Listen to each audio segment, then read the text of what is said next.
I guess Jim said that we picked up 2 new players, but they're not playing tonight. Right. Well, we only got 2 games left. Exactly. What are they keeping them out for? I don't know. All right. Is there anybody out?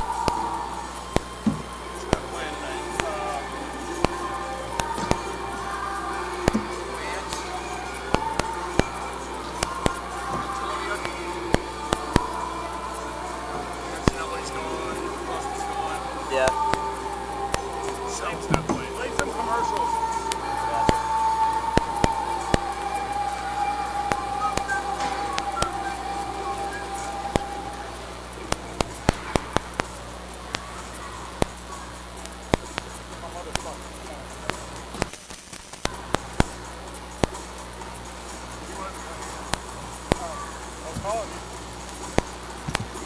Well, I'm already running, so.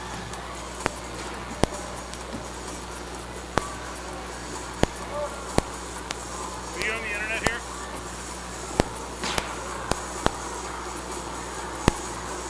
Yes.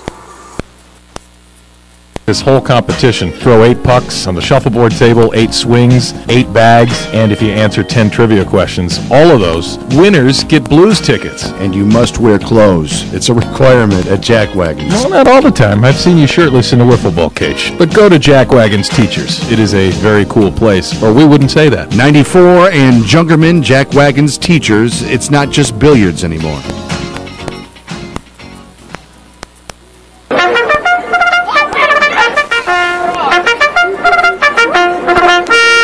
Good day and welcome to TalkSTL.com. While you enjoy your listening experience to our original programming, we would like to announce that Shamrocks is TalkSTL.com's official watering hole, eatery, and establishment to have happy fun times in. Whether it's enjoying their lunch buffet or trying to fill the void after partaking in too many libations, Shamrocks will not disappoint. May we suggest the Pub House Club or the Dublin O'Fatty. Dublin O'Fatty. Fun to say, even better to eat. Shamrocks. Be sure to say TalkSTL.com at the bar and receive $1 Fetrol Naturals. Again, fun to say, better to drink. $1 Fetrol Naturals. Shamrocks, Veterans Memorial Parkway at 70 in Cave Springs. Party starts when you arrive. Are you looking for new, exciting, and inexpensive ideas to boost revenue and attendance at your next grand opening, charity event, or fundraiser? If so, visit Pinshot.com. Pinshot.com is St. Louis's leading provider of specialty sport promotions like the half-court shot, field goal kick contest, and hole-in-one shootouts. Make your next casino or Texas Hold'em night a winner with a Royal Flush or Lucky 21 promotion. Don't forget to ask about our fall football programs. Pinshot.com, ensuring sports' greatest moments.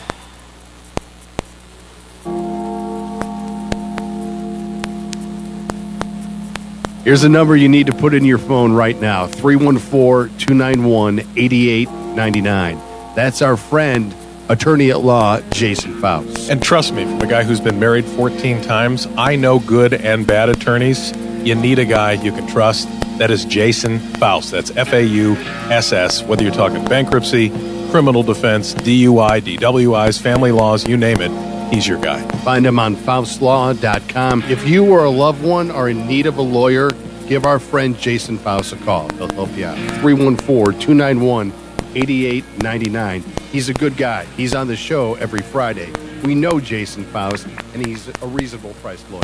So call him today. That number again, 314-291-8899 for attorney Jason Faust, F-A-U-S-S. He's local, just like you. The decision to hire an attorney is an important one and should not be based solely on advertising.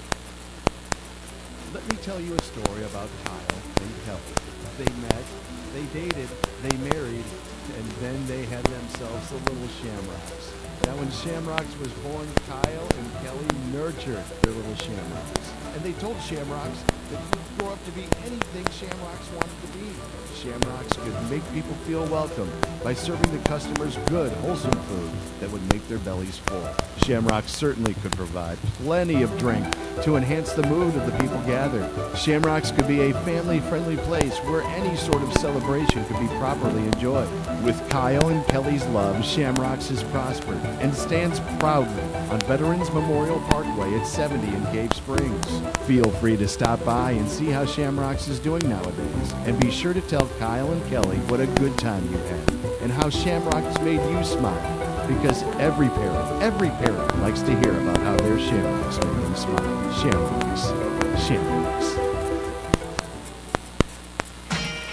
Tom, have you been to Jack Wagon's Teachers lately? I've swung some balls at Jack Wagons inside the wiffle ball cage, the only one around. The World Series of Wiffle Ball happens at Jack Wagon's, but it's so much more. If you want to go there and just have a drink, watch a game, play some pool, throw some bags, karaoke, the wiffle balls we mentioned, you can do all that. Oh, plus, ding, there's fantastic food. Jack Wagon's Teachers. It's 94 in Jungerman. Hard J. And there's also a taco/nacho bar on Wednesdays, 3 p.m. to close, $3.99.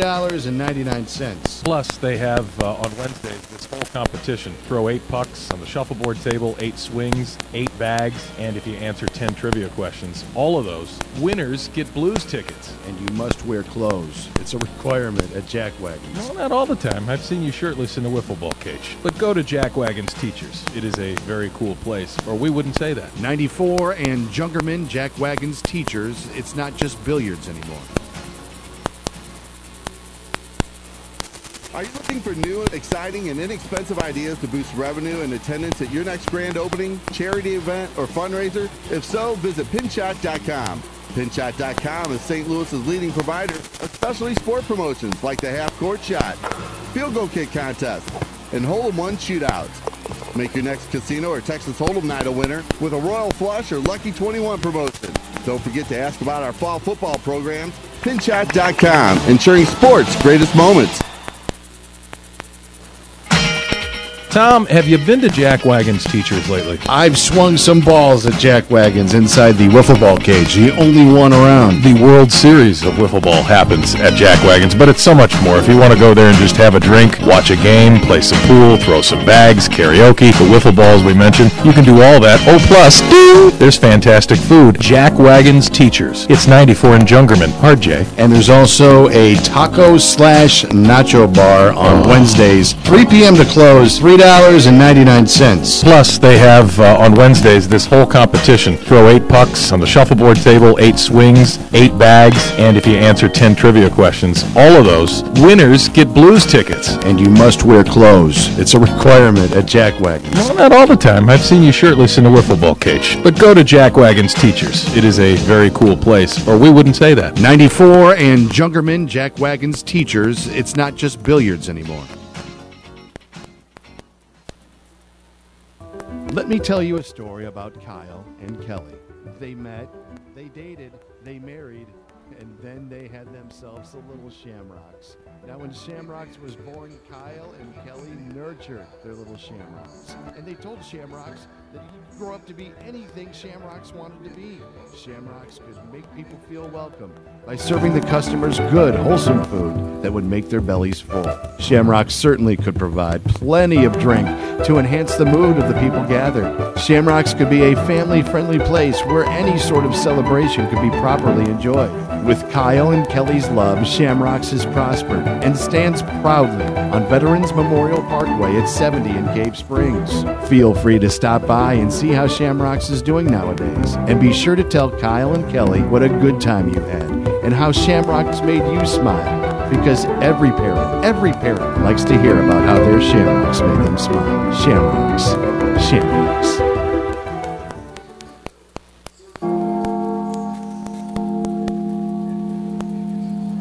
Here's a number you need to put in your phone right now, 314-291-8899. That's our friend If you're listening to my voice right now, you're on the internet. And that is our lifeline. Without it, we're dead in the water. That's why TalkSTL.com uses J&B Technologies. They create and sell high-quality computers, desktops, and network servers. They also provide customer support and repair should something go wrong. J&B Technologies provides in-house and on-site repair for all computer makes and models, and they have the staff to back it up. If the internet is your lifeline, like TalkSTL.com is to us, use the best at J&B Technologies. JBTech.com or call 314-993-5528. J&B Technologies. We know Jason Faust, and he's a reasonable priced lawyer. So call him today. That number again, 314-291-8899 for attorney Jason Faust, F-A-U-S-S. He's local, just like you. The decision to hire an attorney is an important one and should not be based solely on advertising. Let me tell you a story about Kyle. They married, and then they had themselves a little Shamrocks. Now when Shamrocks was born, Kyle and Kelly nurtured and they told Shamrocks, grow up to be anything Shamrocks wanted to be. Shamrocks would make people feel welcome by serving customers good. Shamrocks served them.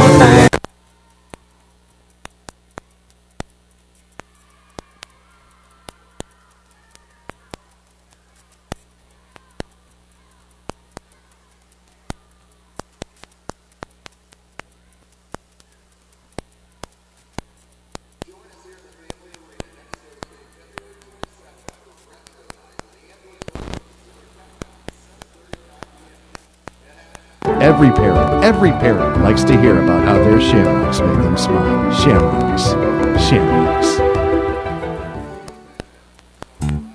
After going to the St. Charles Chill game, your kid wants to play goalie. Not a problem. Until you see the sticker price on all the equipment. Let Play It Again Sports St. Peter's outfit your kid's new sport at a price that's not going to set you back a house payment. They deal in all sports: hockey, baseball, softball, golf, lacrosse, fitness, and more. They'll buy it on the spot, cash with no appointment. With a garage full of equipment that doesn't fit. Take it in to Play It Again Sports and trade it for something they can use. Open 7 days a week and online at Play It Again Sports St.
everything Shamrocks wanted to be. Shamrocks could make people feel welcome by serving the customers good, wholesome food that would make their bellies full. Shamrock certainly could provide plenty of drink to enhance the mood of the people gathered. Shamrock's could be a family-friendly place where any sort of celebration could be properly enjoyed. With Kyle and Kelly's love, Shamrock's has prospered and stands proudly on Veterans Memorial Parkway at 70 in Cave Springs. Feel free to stop by and see how Shamrock's is doing nowadays. And be sure to tell Kyle and Kelly what a good time you had and how Shamrock's made you smile. Because every parent likes to hear about how their Shamrocks made them smile. Shamrocks. Shamrocks.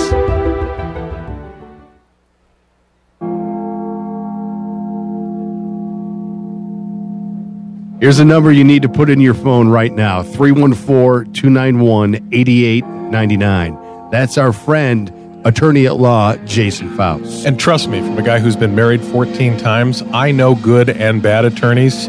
You need a guy you can trust. That is Jason Faust. That's F-A-U-S-S. Whether you're talking bankruptcy, criminal defense, DUI, DWIs, family laws, you name it, he's your guy. Find him on faustlaw.com. If you or a loved one are in need of a lawyer, give our friend Jason Faust a call. He'll help you out. 314-291-8899. He's a good guy. He's on the show every Friday. We know Jason Faust, and he's a reasonable priced lawyer. So call him today. That number again, 314-291-8899 for attorney Jason Faust, F-A-U-S-S. He's local, just like you. The decision to hire an attorney is an important one and should not be based solely on advertising.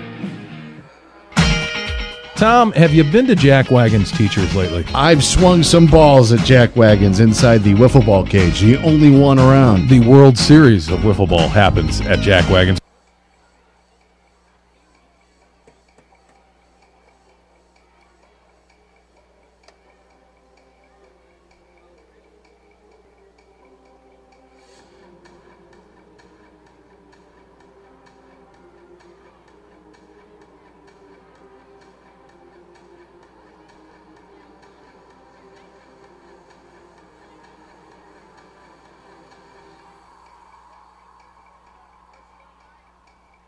Get Blues tickets. And you must wear clothes. It's a requirement at Jack Wagons. Well, not all the time. I've seen you shirtless in a wiffle ball cage. But go to Jack Wagon's Teachers. It is a very cool place, or we wouldn't say that. 94 and Junkerman, Jack Wagons Teachers. It's not just billiards anymore. Hey, it's Coach from my friends at Rookie's Bar and Grill right here in Wentzville. I'm telling you what, if you want to have a good time at an affordable price, there is no better way to go than Rookie's. From their $9 bucket special on Tuesday night to their $14.99 pitcher and wing special on Monday and Thursday nights, you can't beat it. And don't forget about those $1.25 drafts during every Cardinal, Blue, Ram, and Mizzou sporting event that you can watch on one of their 9 big screens. You'll never miss a game at Rookie's Bar and Grill, 1544 South Service Road in Wentzville. After going to the St. Charles Chill game, your kid wants to play goalie. Not a problem, until you see the sticker price on all the equipment. Let Play It Again Sports St. Peter's outfit your kid's new sport at a price that's not going to set you back a house payment. They deal in all sports: hockey, baseball, softball, golf, lacrosse, fitness, and more.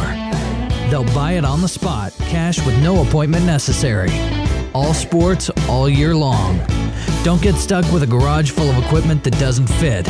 Take it in to Play It Again Sports and trade it for something they can use. Open 7 days a week and online at playitagainsportsstpeters.com. Kids grow up quick and jump as much as 2 to 3 sizes in a season. That's why Play It Again Sports in St. Peters is there to save you money and make everybody smile.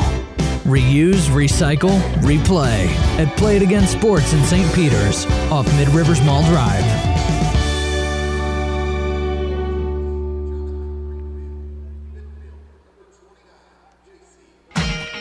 Tom, have you been to Jack Wagon's Teachers lately? I've swung some balls at Jack Wagons inside the wiffle ball cage, the only one around. The World Series of wiffle ball happens at Jack Wagons, but it's so much more. If you want to go there and just have a drink, watch a game, play some pool, throw some bags, karaoke, the wiffle balls we mentioned, you can do all that. Oh, plus, ding, there's fantastic food. Jack Wagons Teachers. It's 94 in Jungerman, RJ. And there's also a taco/nacho bar on Wednesdays, 3 p.m. to close, $3.99.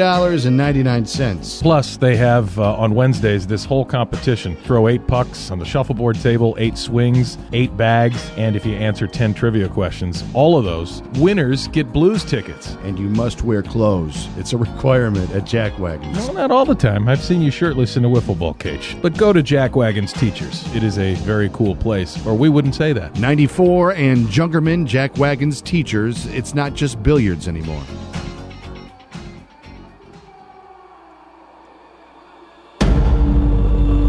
Welcome to the Vapor Locker USA pregame show for the St. Louis Ambush.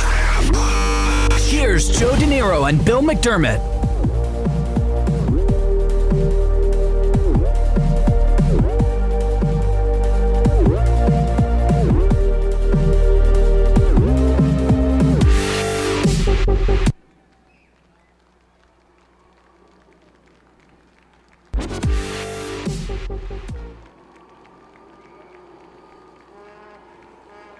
There we are. Hey, welcome to the Family Arena. Alongside Mr. Soccer, Bill McDermott, I'm Joe De Niro. Welcome as the Milwaukee Wave in sole possession of first place.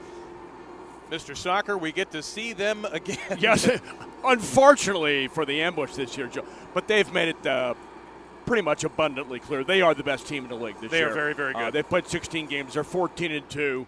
And the key part of the statistic that really stands out, they're 7-0 at home.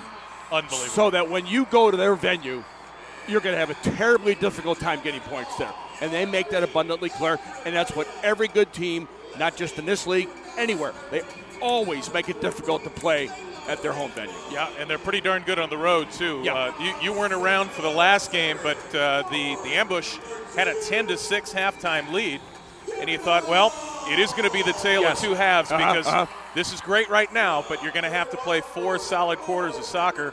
Unfortunately, the fourth quarter went to the Milwaukee Wave, and they won it 12-10.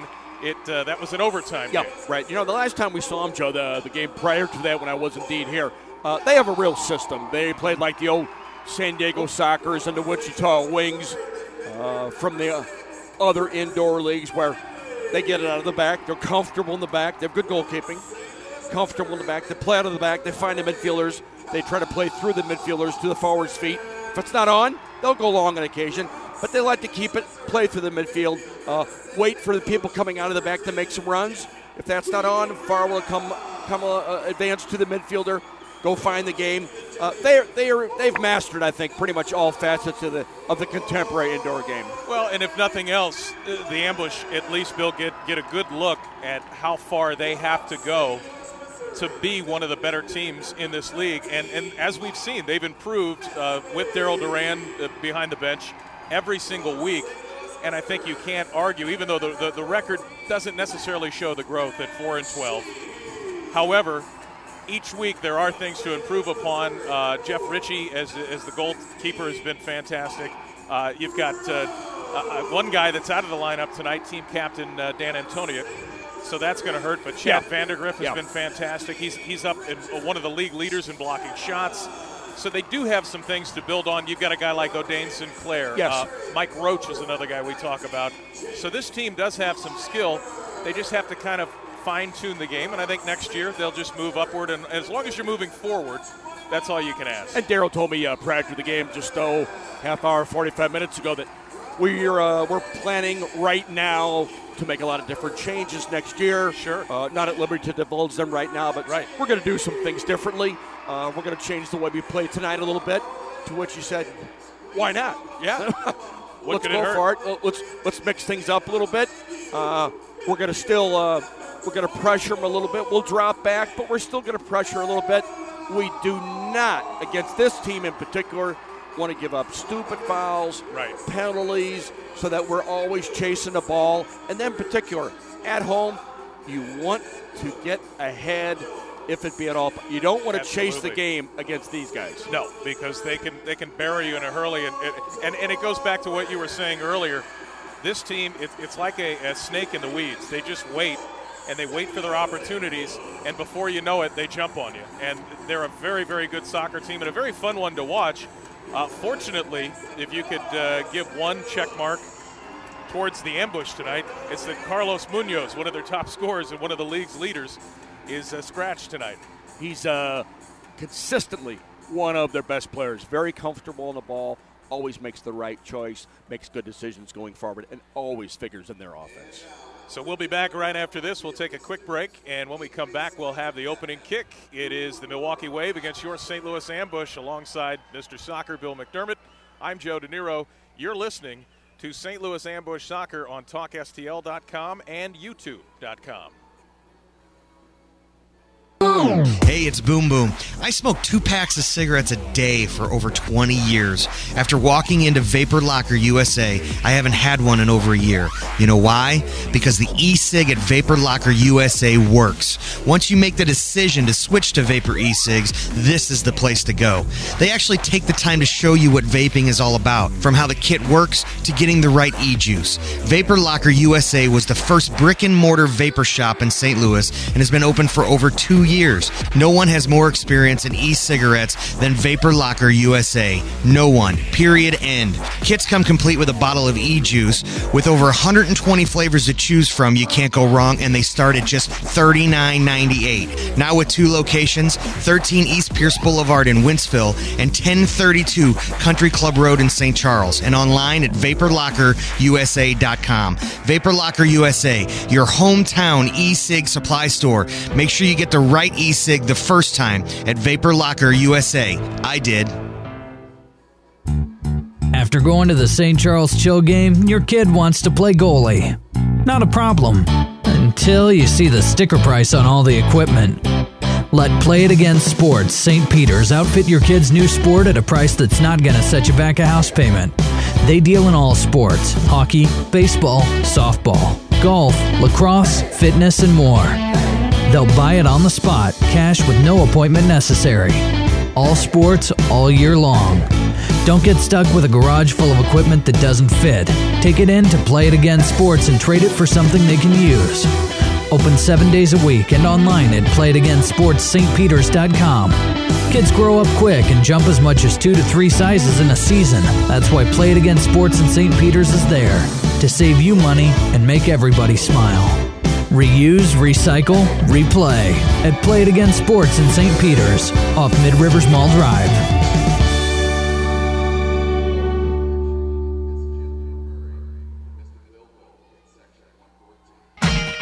Tom, have you been to Jack Wagon's Teachers lately? I've swung some balls at Jack Wagon's inside the wiffle ball cage, the only one around. The World Series of wiffle ball happens at Jack Wagon's, but it's so much more. If you want to go there and just have a drink, watch a game, play some pool, throw some bags, karaoke, the wiffle balls we mentioned, you can do all that. Oh, plus, ding, there's fantastic food. Jack Wagon's Teachers. It's 94 in Jungerman, RJ. And there's also a taco/nacho bar on Wednesdays, 3 p.m. to close, $3.99.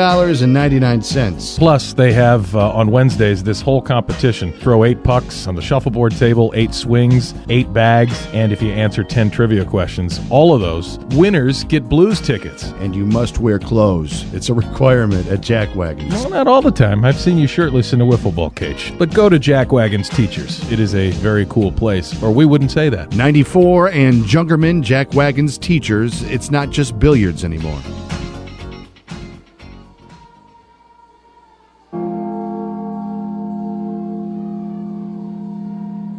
Here's a number you need to put in your phone right now, 314-291-8899.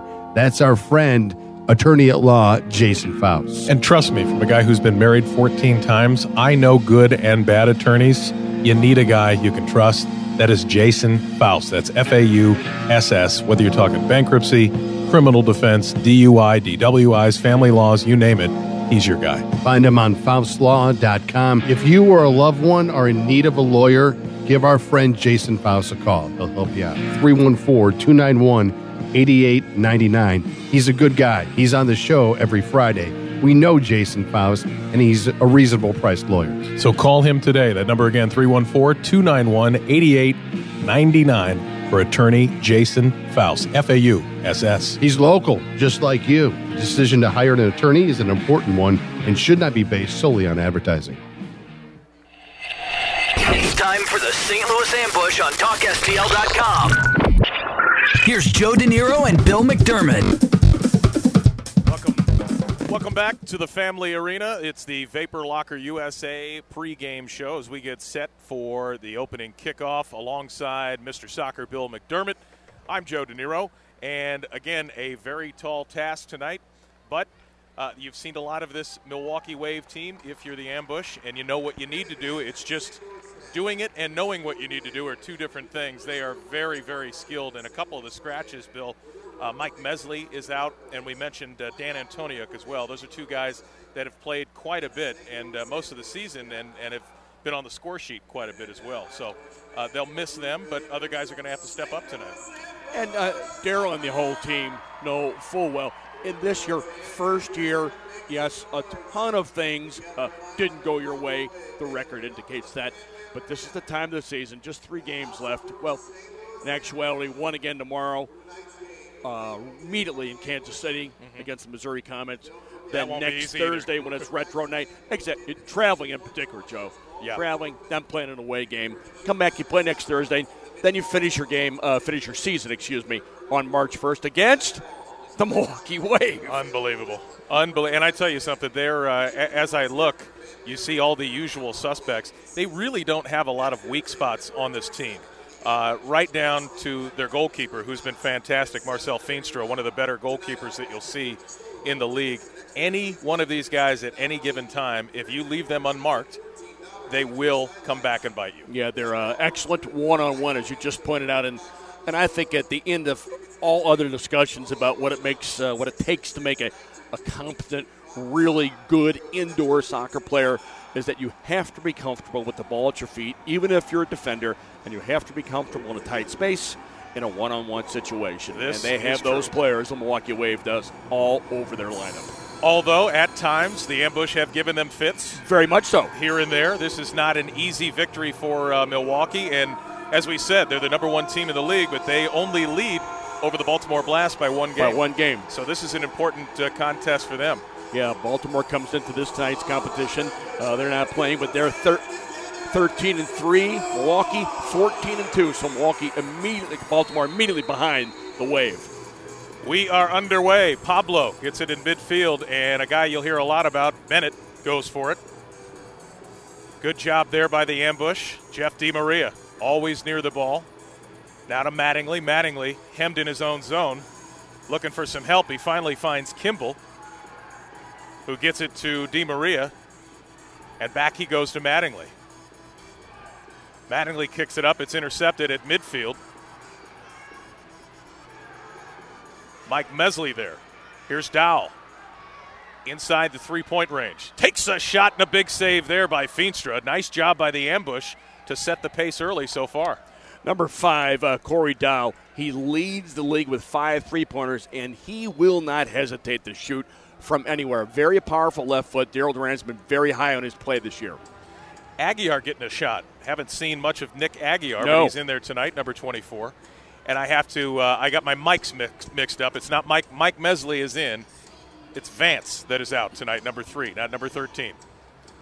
So you can breathe a collective sigh of relief. Mike Mesley is one of the important playing. He's a fantastic player. Oh, Dane Sinclair with a shot.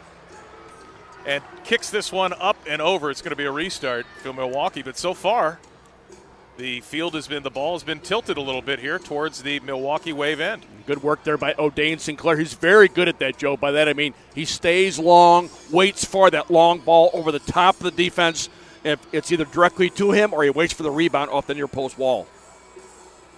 Now the Ambush lose it. Possession. Pereira to Fabinho. Fabinho in the corner. Nice defensive play by Richard Schmerman. He's been good back there. He is solid in the back, and he tries to build out of the backfield as soon as he gets it. Good play there. Jake Blyenberg back in the lineup as well. Over the last 6 weeks, you haven't seen a whole lot of him. He's in. Greenfield now at midfield. for the Milwaukee Wave. The Wave in their black jerseys. The Ambush with the white and the blue tonight. Milwaukee Wave ball. Marcio Leite, number 77 at midfield. And no, not the Marcio Leite that used to play for the St. Louis Storm. A little bit younger. Greenfield. Right side to Leite. Leite kicks it into the corner. He's got a man. And that one's tipped up, and Jeff Ritchie tips it out of play. That's a handball, and they're going to call it. McKinney doesn't like it. Judson McKinney, but it was indeed a handball. We saw it up here. Yep. Good call by the refs. Jeff Ritchie just got a hand to that ball at the near post. Milwaukee content sometimes when it's not capable, as I mentioned earlier, Joe, to play through midfield. They'll dump it down low, wait for a man to receive it. With his back to play, he'll just keep it and wait for the runners. Richard Schmerman. Midfield, losing it is Corey Adamson. And back it goes to Marcel Feenstra, the keeper. Plays it with his feet. Near side to McKinney. You mentioned Marcel Feenstra. He's played in 12 games, Joe. He's 11-1, so he's been really strong. Tall, lanky, and very quick. Very gifted, a good shot stopper, good with the coming off his goal line, and very good with the ball at his feet, too, with the early distribution. Hewerton now. In the box, and there's a goal. Nice play by Hewerton to set that one up. And getting credit for it, and he didn't have to do much, is J.C. Banks. They strike first, and all Banks had to do, it was a nice pass, was just get his foot on it. He had the entire goal. Behind the defense it went. And again, they just methodically wait for you to give them the space, and they take it. That's exactly what happened there. They won the ball. They played it forward early. On the weak side, players got involved on the opposite side of the field away from the ball, and they simply waltzed in with their first two-pointer of the evening. So we knew this wasn't going to be easy, and the Milwaukee Wave will take a 2-0 lead. The goal by J.C. Banks. Here's Pablo to Quiroz. Quiroz is another guy that's good with the setup. We mentioned Bennett earlier. That's a guy that will get a lot of touches tonight, too. Yeah, he's tied for first in the league with goal scorers, Joe. 59 points for number 26, Ian Bennett. Wow. 4 3-pointers, 21 2-pointers. He's prolific. Yeah, none of those statistics surprise me because he's fantastic. Jeff Ritchie makes a mistake here and kicks it out in the Milwaukee Wave end. They'll get a restart. That's number 12, Pablo, near side. Yeah, and to think about the aforementioned number 26, Ian Bennett, whenever he's on the field, always involved in every aspect of the offense. Now Marcel Feenstra takes a shot from O'Dane Sinclair after the whistle, but before that he cleared it all the way into the crowd. And this will be a restart at the top of the circle for the Ambush. And this is where the Ambush have been pretty good this season on these set pieces and the restarts. Yeah. Daryl Duran has always been keen on these. He realizes how quickly you can get back in a game. And that's ideally what you want to do against the team. You do not want to chase the game against the team in a league that leads the league with 14-2. Feenstra back on his feet, recovering. 3-man wall. Here's Sinclair. Touch to Dow. A left, and that's blocked. A nice block there by Bennett, and here he comes. Look at the speed to Oliveira. Oliveira has Olivero in front, tries to get it to him, but that one deflects out nicely by, I believe that was Corey Adamson. Boy, and Milwaukee. Up into the crowd. They are so quick. They broke quickly, didn't they, Joe? Man, Wow. From out of the backfield came number 26, Ian Bennett, the guy we were just talking about, who's so prolific on offense. Looked like he hit the turbo button. Restart now. That hits the back of O'Dane Sinclair. Here comes Corey Adamson. He's got Dowell. He finds him. Dowell's got Pablo to beat. Slows it down against the near boards. Good job there by Quiroz to kick it back to his keeper. And Feenstra clears it out of trouble into midfield. And that head ball goes off of Pat McSheehy and into the crowd. So that's going to be a restart for the Milwaukee Wave. The Wave up 2-0. 10:52 left here in this first quarter. Fabinho back in his own end. He's going to let Marcio Leite bring it up. Center circle there to Pereira. Back to Leite. A nice pass, but a good job there by Blyenberg. Good work by Jake Blyenberg to come back, help out on defense. Ambush trying to get something going of their own here. They've got some numbers the other way, but 3 guys swarm on the ball. Another thing that Milwaukee does so well, as soon as they lose it, Joe, they trying to get it back in as far an advanced position as possible. And now in the ambush end. Mike Roach already getting chirpy with a couple of the Wave players. Here's Pereira. Nice job there by Roach to come back and thread it to his keeper. Pereira trying a little inside-out move there, tried to go to his left. Mike Roach Nothing doing. Yeah, Mike Roach came back, helped out on defense, which is imperative in this sport. Here's Kimball. He's got a chance. A shot is blocked there. Cleared out of trouble, but Mike Roach with the left. Off the near post. Mattingly in the corner now. And the ambush, a good job to keep it in the Milwaukee Wave end. And just like that, this game can change. Wonderful work by the ambush to keep control of it. Chase for a while. Mike Lee now back to his keeper, Jeff Ritchie, at the yellow line. He'll move up. Waits for his troops, and now here's Mattingly. Off the near boards, that's going to stay in, and Chad Vandergrift's got it. And he's fouled there, pushed down in the corner. That'll be a restart here on the near side. Gerald Duran's, Gerald Duran's been very high on number 21, Chad Vandergrift, as a matter of fact. You put it out as well. He's going to have him a bit more forward tonight in the midfield position. With the restart, 2-man wall just to the right of the Milwaukee Wave net. They're already up 2-0 on the ambush. It's Mattingly with the restart. And now they're going to take a timeout and talk about it. No surprise there. And not uncommon for the ambush to take a timeout, talk about it, write something up on the erase board, and get something going. 9:17 left here in the first quarter. The Milwaukee Wave have struck first. J.C. Banks nets one in, number 29. And just a very, very nice bang-bang play. Hewerton started that whole break, and he was just outside the three-point arc. Kicked it into the box. I believe it deflected off of somebody, and it went right on J.C. Banks' foot. All he had to do was put it in. Fell right to his feet. And one of the things we talked about is how prolific Milwaukee has been. Joe, they come in with a 6-game winning streak. Their last game, they won 30-4 over Pennsylvania. Wow. They have been really powerful late in the season. Now the ambush comes in with a 6-game losing streak. Mm-hmm. So, and one of the things Daryl Duran told me, I think I mentioned this to you just a moment ago, is that, you know what? Let's just mix it up. Sure. We have nothing to lose. We may try some players in different positions. We are going to try to drop back, but we want to pressure them a little bit too. Don't want them chase. We don't want to chase all the time and be dropping, defending. You don't want to do that at home. You can't do that at home. You're here to entertain. You're here to win, but you're entertain your home fans as well. Exactly. Yeah, and that gets to the point where it's almost like in the NHL, the trap that they were playing. It's effective, but it's not real exciting. Yeah, exactly. On the restart, here we go. The ambush just to the right of the Wave goal. Mattingly to Sinclair. Sinclair with a left off the glass and wide. And that one goes into the crowd. That's going to be Milwaukee ball.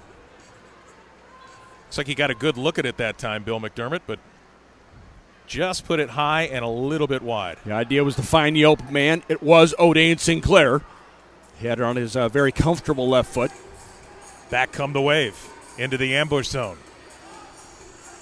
Watch him here. Fabinho way up top, and that will go over the goal.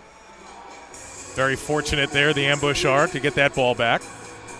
Now, unusual from the Milwaukee Wave. They usually don't shoot from distance like that too often. Try to play the ball into the striker's feet and have people run off the striker. Right. Try and find the open man. Yep. Into the corner it goes. Pablo is there for the Milwaukee Wave. Off him it goes to Marcel Feenstra. Feenstra throws it just about the length of the floor. Surprise in the box. And that's not a surprise to us. Isn't. That's his name. What a toss from the goalkeeper, Marcel Feenstra. We talked about all his traits, Joe. Also his distribution with his arm is superb as well, as we just saw. And that was a one-on-one with the keeper. Luckily, Jeff Ritchie was in place. And in the corner now it goes. Giuliano Olivero taken from him. Back come the ambush. Jake Blyenberg has got a break if he hurries. He's all alone. Shoots! Big leg save. Feenstra, rebound. Oh, you've got to be kidding me. Big rebound there for Nick Aguiar, and Aguiar hits the post on an open net. Aguiar with an excellent opportunity to draw level for the home side St. Louis ambush. Milwaukee loses it, trying to get forward inside the center circle, and the ambush immediately off to the races in the person of Jake Blyenberg. He comes out. Feenstra makes a save, cut the angle down superbly, did Feenstra. The rebound fell directly to Nick Aguiar, and he hits it just wide of the near post. I think he was surprised as much as we were to have a wide open net like that. It was an open, yawning net. Wow. Well, with 7:56, Daryl Duran wants to talk it over with his group. The ambush down by 1 goal. Remember, 2 points for each goal. It is 2-0, Milwaukee Wave. Oh, boy. That you don't get many opportunities like that. No, you do not. Let's hope we see at least a couple more in this game. You don't get many opportunities like that against any team, much less the league leader. Wow. So they're going to try and talk it over here. See what they can get going. Out on the pitch right now for the ambush, it's Mike Mesley. You've also got Matt Kimball, number 2, who's been off the score sheet for a little bit, but had a hot streak of 3 or 4 games where he had a few goals. You've got Chad Vandergriff, who we've talked all about. He's the one with the bright pink and blue shoes. They've been working for him lately, I tell you that. Yes, they have. You cannot miss them. And when you wear pink shoes with blue highlights, you better be able to play, Joe. That is exactly right. And Chad can. Restart now. Marcel Feenstra. Boy, that's a strong arm. Throws it 3/4 of the way, all the way down. Right into the protected side, the protected path of the front runner, number 14, Nicolas Parada. And just before the yellow line, too. Jeff Ritchie clears it to midfield. Vandergriff there. Now Kimball in front of the ambush bench. It's Vandergriff. Chad Vandergriff pushed off the ball, and that's going to be a foul. And Tony Wall says what? Yeah. Restart for the ambush. Here's Mike Mesley near side. Mesley, the yellow line. Over to Kimball. Kimball looking for space. Has a little bit. 3 Wave players converge. Now it's Mike Roach. Roach to Kimball. Midfield to Mattingly. Kimball right side. Kimball waits. Gets shoved. No call. Retains possession. Chad Vandergriff's got it. 3-point range now to Mike Mesley. Vandergriff straight away. Right side to Mattingly. Mattingly makes a move. With his left, tries to get it into the box. That one is headed up and over by Quiroz. Another restart for the ambush. Yeah, quick change by the ambush here. They saw that they had the ball deep in the Milwaukee end, so they sent on O'Dane Sinclair immediately. Stolen now. Here comes Pereira. He's a good one. Right side to Bennett. Big shot there. A save by Ritchie. Right in the breadbasket. A nice save. Whew. Fabinho now at midfield. That is defense by self-defense on the part of the goalkeeper, Jeff Ritchie. Man, oh man. Great work at the near post. Yet again by Ritchie. Fabinho now. With control. To one of the team captains, now to the right side. Now they're moving it quickly. Hewerton. 3-on-2 here, but Mike Roach is there. Kicks it out of trouble. O'Dane Sinclair now to Mike Mesley off the boards. Hewerton steals it. Makes a couple of nice moves off the boards again. And back come the ambush. Mike Roach, nice job to get it left side to Mike Mesley. Mesley loses it there. Hewerton retains possession, gives it to Luan Oliveira. Oliveira now all the way back to Feenstra, his keeper. Just content to keep it now. They've been chasing there for a while, lost control of it for a while. Just keep it. Make the other team chase. And now with 5:40 left, Leite. He's at straightaway midfield. Little one-touch soccer here. Nice steal by there, O'Dane Sinclair. Off the boards it goes, and Mike Mesley can't control it. And that one is kicked all the way back to the keeper. Very calmly. Back to where it came from, Joe, back where the play initially began offensively. Be careful here. Oliveira tries to get around Ritchie, and he makes a nice leg save. Nicely done again by Jeff Ritchie, one-on-one with that last offensive player. Now the ambush trying to get it out of their zone. They finally do to midfield. And slowing it down is team captain Greenfield. You could see right away as soon as Jonathan Greenfield got the ball, put both hands up, hold on, relax, let's just keep it. Pablo, right side. Leite shoots, and that one goes off the crossbar. Looked like it might have snuck in. Luckily. Did. It looks like it just got beyond the outreached left hand of Jeff Ritchie, hit the face of the crossbar. 4:52 left. That ball goes out of bounds. It'll be a restart at the top of the arc. Careful here. Three-man wall for the ambush. Leite. To Bennett. Nice block there. And a beautiful play by Nick Aguiar.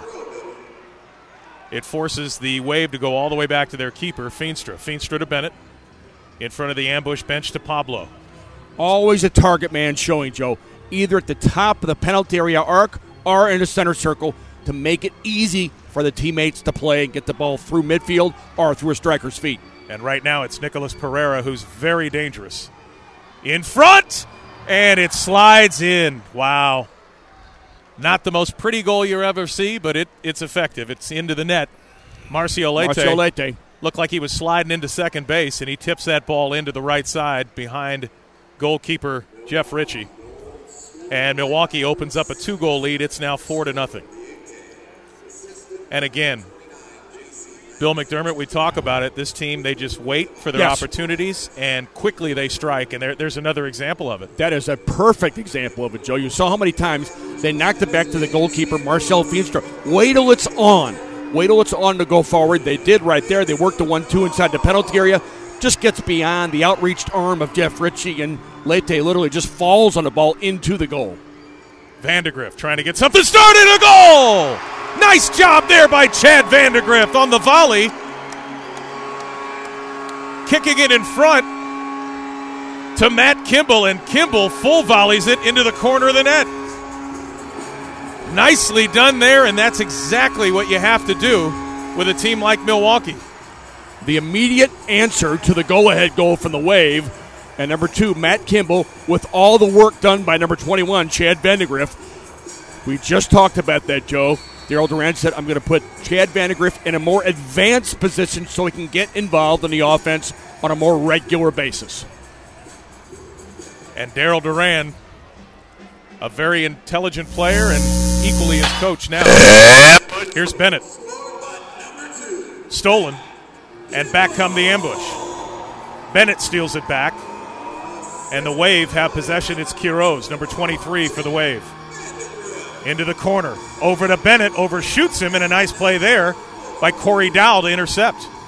Dow has 2 players on him. Gets it to Richard Schmerman.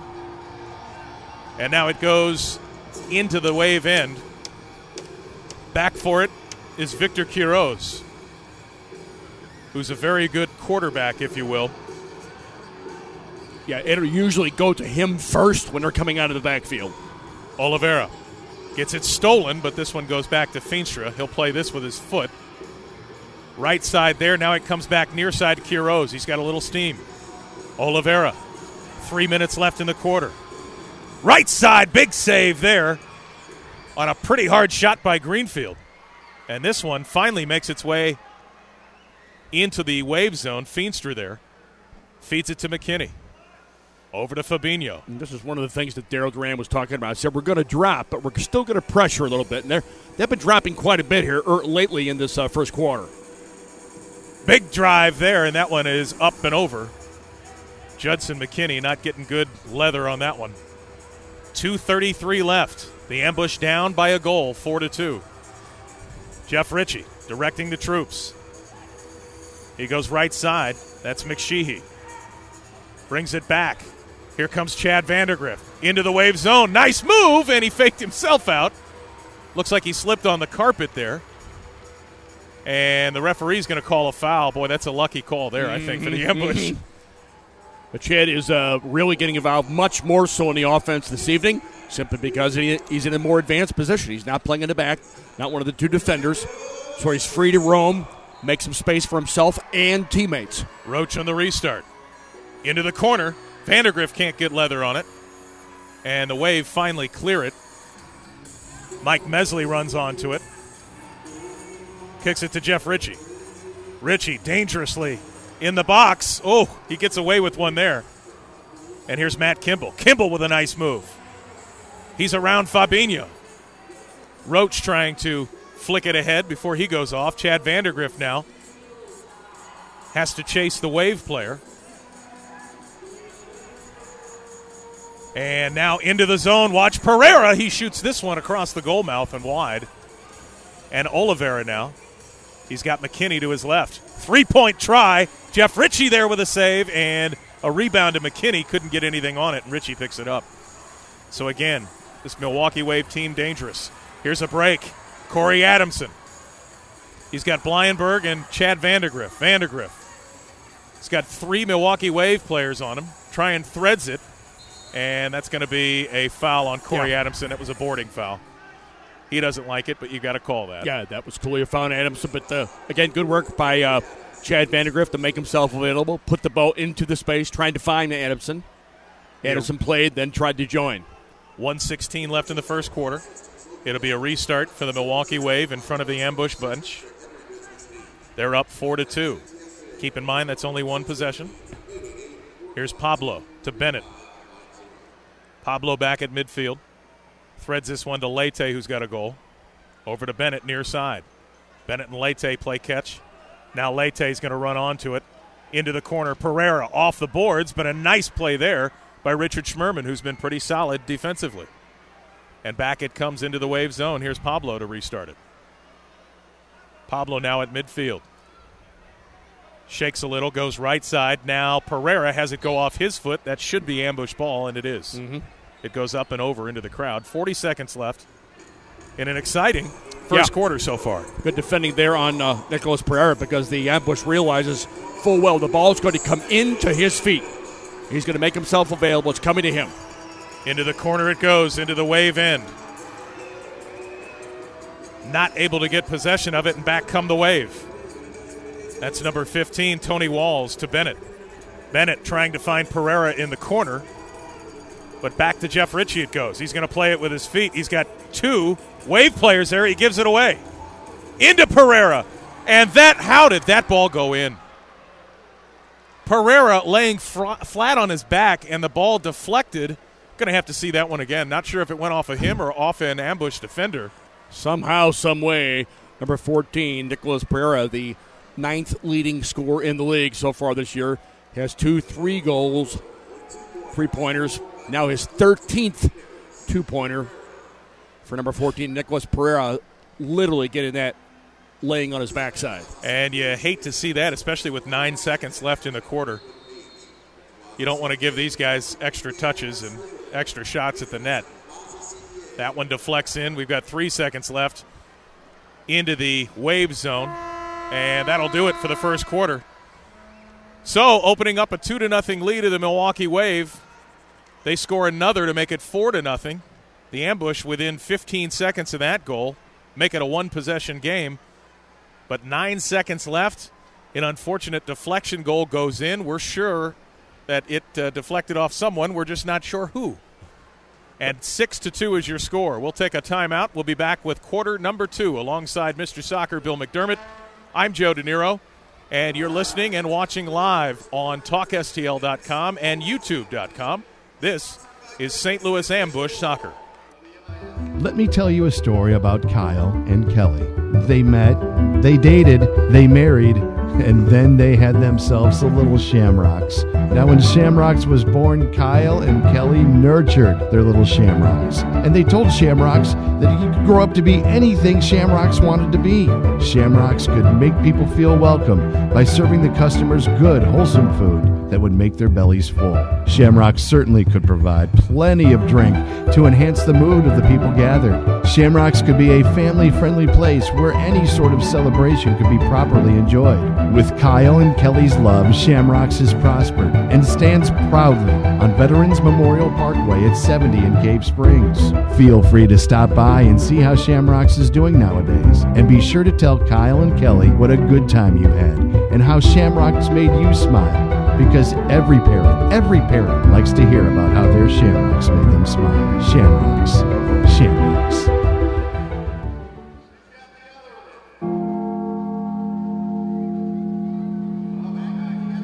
Here's a number you need to put in your phone right now, 314-291-8. Mattingly with the restart into the corner for Vandegrift. There, kicks it off the boards, but that goes to Feenstra. He'll hang on to it, looking for an outlet now. That's Walls, number 15, near the yellow line. Right side now into the middle, Vandegrift steals. Kimball now to Mattingly, knocks it around, and Mike Mesley is going to push it up the floor. Vandegrift in front of his own bench. 2 Milwaukee Wave players there. Surprise comes back with it. He goes right side. Watch the shot. Oh, a toe save there by Jeff Ritchie. He was moving left, and he just picked that leg back up. He was leaning the other way. Everton came in off that left flank, shot it to the opposite post. And a nice save there as Ritchie was heading the opposite way. Here's Hewerton to Quiroz. Quiroz now. Back for Fabinho. Intercepted there by Di Maria. Here comes Mike Roach. He's pushed off the ball there by Surprise. And Surprise will kick it back to Quiroz. Now he'll come near side to Fabinho. Back near their own end. As they change, just keep it. Wait till it's on to go forward. Here's Pablo. Oliveira, nice touch to Bennett. Watch him on the left side. He has got speed to burn. There he is in the corner. 2 ambush players on him. Now back to Pablo. Yellow line. Toes it into the corner. Oliveira beats Roach there. Schmerman blocks it. Bennett with a shot. Oh, boy, did he turn and get that off quick. And a nice sliding save there by Jeff Ritchie. A tremendous quick release there. Blyenberg now in the corner, and Pablo takes possession, and back come the Wave.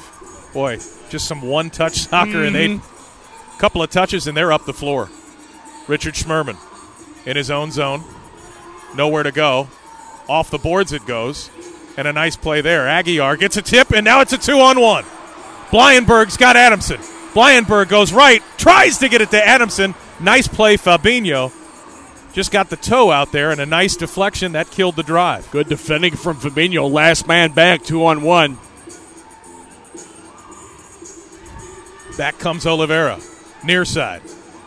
Kicks it all the way back. Fabinho loses it, but his keeper, Feenstra, is there. Taking the ball from him is Judson McKinney. Now left side, that's Walls. Walls to Pereira. Watch him. He's a big, lanky kid, but he can move. He shows nicely, immediately makes himself available for the ball. He's a tall target. You can find him quickly. And he likes that spin move in the box. Here he is in the corner. Pereira off the boards. Possession Wave. Here's Walls. Goes to the right side of the team captain, Greenfield. Straight away is Leite. Pereira, nice flick to Leite. A big shot there, and Ritchie in perfect position makes the save, but not out of the zone.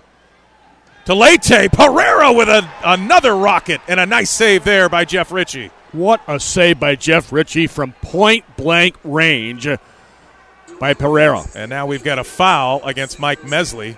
Mesley doesn't like it, and he's letting the referee know how much he doesn't like it.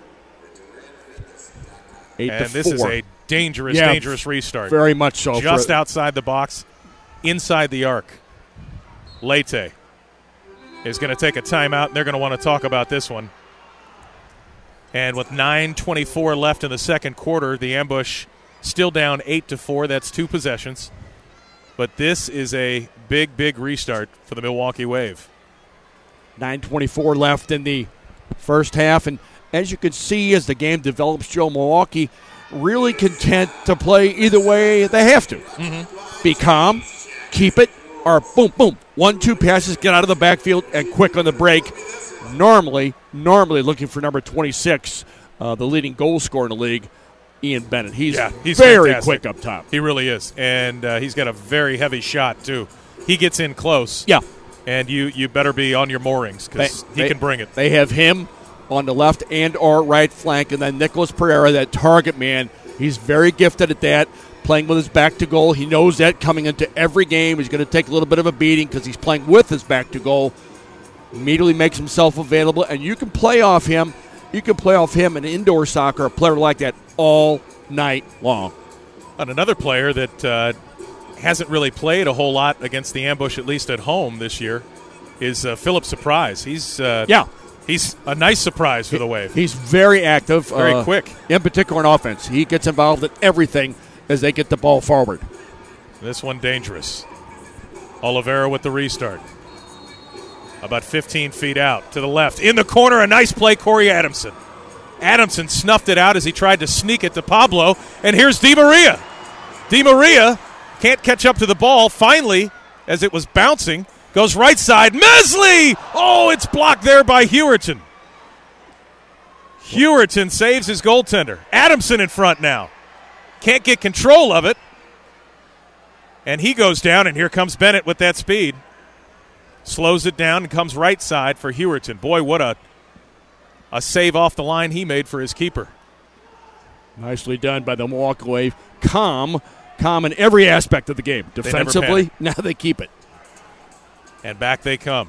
Greenfield at the yellow line. He goes left side. That's McKinney. Nice job there by McSheehy to get rid of it, but not all the way out. Here's Pablo. He's got Oliveira right side. And now he's going to bring it all the way back to midfield as they slow the pace down. Get a fresh player on. Bring it back to midfield. Do some changing. Open it up a bit. Let people show. J.C. Banks, who's got a goal, to McKinney. Midfield. Into the ambush zone. Off the boards. And a nice job there. McSheehy gets a little bump on Hewerton and allows his keeper, Ritchie, to get the ball. He's going to play it with his feet now. Kicks this one out to midfield. Near side is Dowell. Dowell to McSheehy. Number 14 for the ambush to O'Dane Sinclair. Had a very nice assist. Almost ridden there by McKinney, and McKinney's still going to roll his eyes at the call. 1, 2, 3, 4 fouls perhaps on that particular play before the whistle was blown. Thought he was trying to saddle him up. Here's McSheehy off the boards. To Dowell. Corey Dowell to O'Dane Sinclair, being marked there by 2 Wave players. They wouldn't let him turn, but he draws the foul. No, he did not. They ruled that O'Dane Sinclair fouled. Oh, my goodness. Sinclair ends up on his butt and without the ball. Yeah. It'll be a restart. Feenstra will take it to midfield for Banks. Banks loses it. Feenstra comes out and makes a nice play. And I believe that's going to be Wave ball because that deflected off an ambush player. I think it was Vandergriff or Dowell. Yeah, touched it last, trying to get forward. Good and play. A nice play by Feenstra. Very much so. Immediately off his goal line. Knew that he had. That was the only play to make, Joe. Yeah. Yep. 7:30 left in the second quarter. 8-4. And we've got ourselves a timeout here. I believe the Wave want to talk about it. Slowing things down a little bit. And it looks like Keith Tozer saying, how could that not have been a foul? He is vocal. He's something else. Just wanted to make his point. Yep. Heck of a coach, too. Coach of the Milwaukee Wave, the longest-running professional soccer franchise in the United States, Joe De Niro. There you go. Began in 1984. Do you know how – there's not enough time left in this broadcast to tell you how many soccer teams in this country, indoor and outdoor, have been around since 84? Have not survived those number of years. Well, and the interesting thing, too, is that they have female ownership. Sue Black was up with us on our show. She was very, very nice and cordial, and they did a nice thing because the Wave were originally supposed to play. Yes. And they let the Rochester Lancers come in because of the weather. They knew the weather was going to be horrible, which it was. It was the right call. Rochester could not have made it in at the prescribed time, so they flip-flopped. Yep. Away dates coming here to the Family Arena.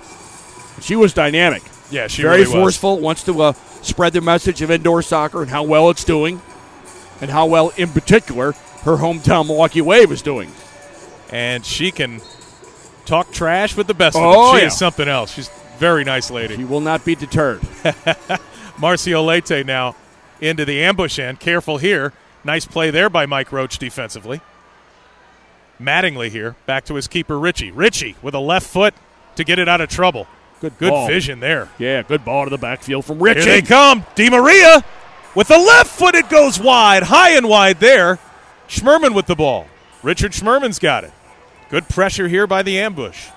Mattingly goes right side to Schmerman. He's going to come all the way back to Jeff Ritchie.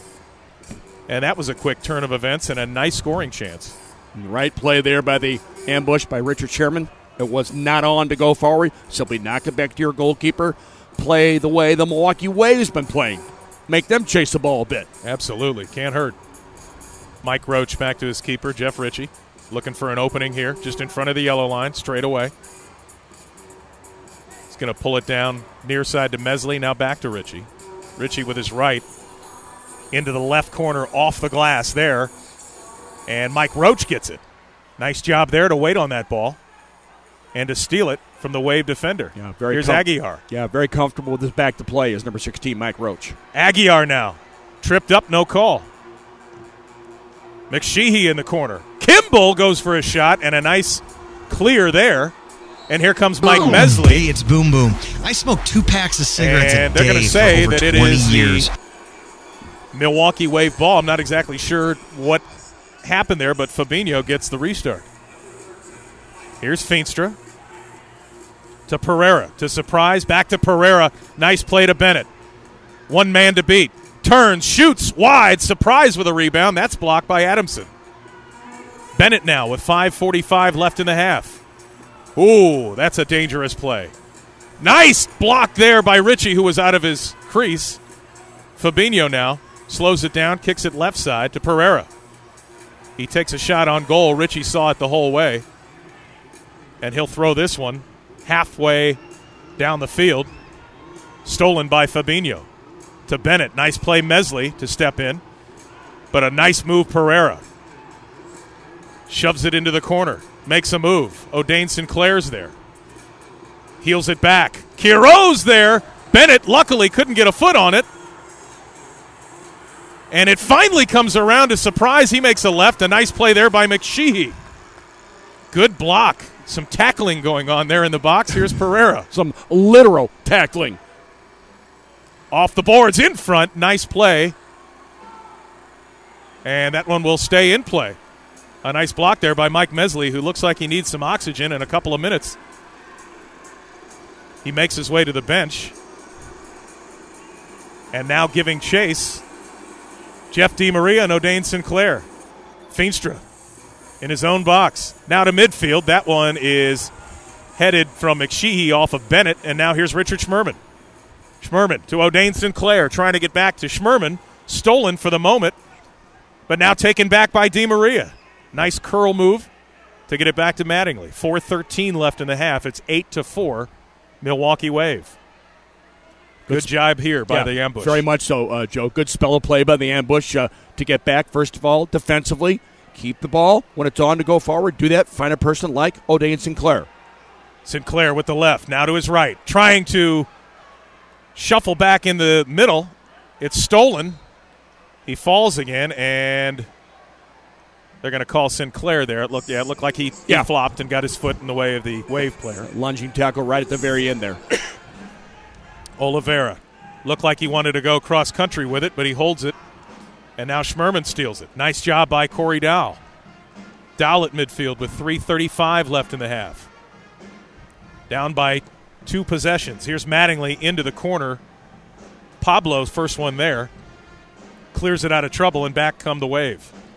Nice play there by Mattingly. And back it goes. No ambush in the zone, but a good job to intercept the pass. And here's Pablo. Pablo to Greenfield. And Hewerton plays dramatically different than the target man, Pereira. He just stays in the offensive end of the St. Louis ambush, waiting for the ball to come find him, as opposed to Pereira, who shows and waits for the ball to come to his feet. Here's Hewerton. Greenfield, stolen. Nice job. Vandergrift trying to get it to Roach. Didn't strike it hard enough, and back it goes to Feenstra. And Pablo does a good job to get it out of play. That ball bounces weird. It's a 3-on-2 now. Here's Walls. Right side. Shot off the crossbar. Hits down in front. Wave ball. Hewerton with possession. Thank you, crossbar again. Nice play by Mesley to steal, but he gives it right back to Hewerton.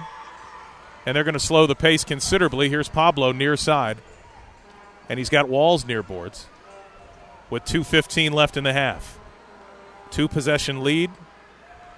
No sense of urgency here needed for the Milwaukee Wave as they're content to just find the open man. And if it's not on to go forward while they're changing, find the feet of the goalkeeper. Here's McKinney. Takes it from his keeper to Leite. They kick it back and forth. Leite at midfield to Pablo. 1:50 left in the half. In front of the ambush bench. Leite. Near side. McKinney. Big shot. Nice save there by Jeff Ritchie. And a good job by McSheehy to shield that and let his keeper pick that ball up. Didn't allow the rebound. Good work from Judson McKinney to get forward. Shoots at the near post. Another nice save by Ritchie at that near post. Ritchie now with his feet over to Di Maria. Back to his keeper, Jeff Ritchie. To Corey Adamson, back to Ritchie. 1:15 left in the half. Ambush down by 2 goals. Here's Blyenberg in the corner. Being hounded there. Breaks loose. Nice pass there. Turning and shooting, but it's blocked. Corey Adamson off the inner post. Oh, between Richard Schmerman and Corey Adamson. Superlative work by both players. Wow. Great job. Schmerman and Adamson really getting forward nicely there. Rushing the net, and it pays off because now it's going to be a restart at the top of the arc. You could be assured. 101 left. Yeah, for sure. I thought they're going to call a timeout, and sure enough. Adamson fakes the shot there, takes the timeout. Too valuable now with just 1 minute left, 8-4. Mike Roach pulls the ambush within 2 possessions. Remember now, again, the goal's worth 2 points for every goal unless it's beyond the restraining arc. Then it's 3 points. But there it's you go. 8-4. Mike Roach combining very nicely with O'Day and Sinclair to make it 8-4. So ambush now taking the timeout. Not chasing the ball nearly as much as they did early in the game. As a matter of fact, keeping the ball a bit, playing like the home team should. Wait till it's on to get forward. Like Daryl Duran said, we're going to drop back, but we're also going to try to apply some pressure as well. We have literally nothing to lose. The playoffs are over for the ambush. Milwaukee's already clinched their spot, but as you pointed out just a moment ago, Baltimore is hot on their heels. Yes, they are. They're just 1 game out. Down by a game, and they are a very good soccer team, too. They are. They come in 13-3 into Friday night's competition. This team, the Milwaukee Wave, is 14-2, so Baltimore immediately behind them. We talked about Milwaukee, the longevity of them. Pretty much similar with the Baltimore team as well. They've been around a long time. And the last team to beat the previous ambush ownership in that mini game, which I can't stand, but it was very exciting. And that was at Scottrade, which I believe back then was called something else. Yeah, it was. It was called Savas Center, was it not? Yeah, I believe you're right. That's what it was. Here's Jeff DeMarie on the restart. 1 minute left in the half. Ambush down by 2 goals. Threads it right side. That one did not work. It did not, and here comes Bennett. Good job, DeMarie, to try and take it away, but Bennett retains possession. Jeff Ritchie out of his crease. And he makes a good play. Oh, he's quick. Number 26, Ian Bennett. Well, he is fast. Quiroz trips up Mesley. Check that. That was Corey Dow. And Dow with the ball. Off of Quiroz it goes. Here's McSheehy. Over to Aguiar. Aguiar now off the near boards. Nobody there. He's got to be careful. To Ritchie he goes. Bennett giving chase into the box. Near side now. O'Dane Sinclair had some room, and they're going to call a foul. Used his body nicely, did number 12, O'Dane Sinclair. 20 seconds left in the half here. Started off with his back to play. He's comfortable playing like that, Joe. Then on the turn, won it off the near post boards. Goes forwards, draws a foul, gets a free kick late here in the second quarter. 20.9 remaining, as a matter of fact. This would be a big one if they could put it in here. They've got 17 seconds to do so. Corey Dowell in his own zone with 12 seconds left. Hits this one. Pereira intercepts. Now Quiroz gets that under control. To Bennett in front of his own bench.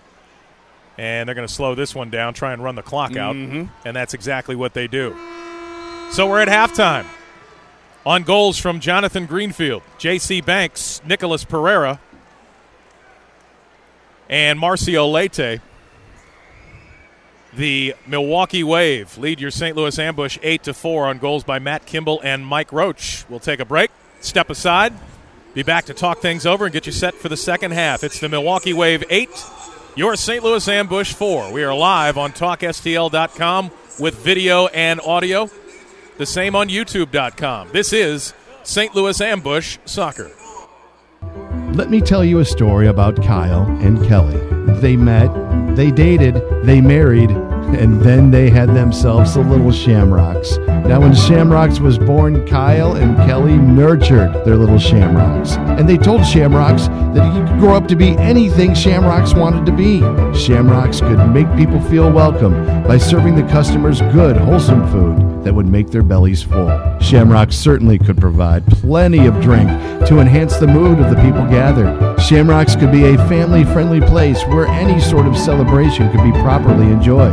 With Kyle and Kelly's love, Shamrocks has prospered and stands proudly on Veterans Memorial Parkway at 70 in Cave Springs. Feel free to stop by and see how Shamrocks is doing nowadays. And be sure to tell Kyle and Kelly what a good time you had and how Shamrocks made you smile. Because every parent likes to hear about how their Shamrocks made them smile. Shamrocks.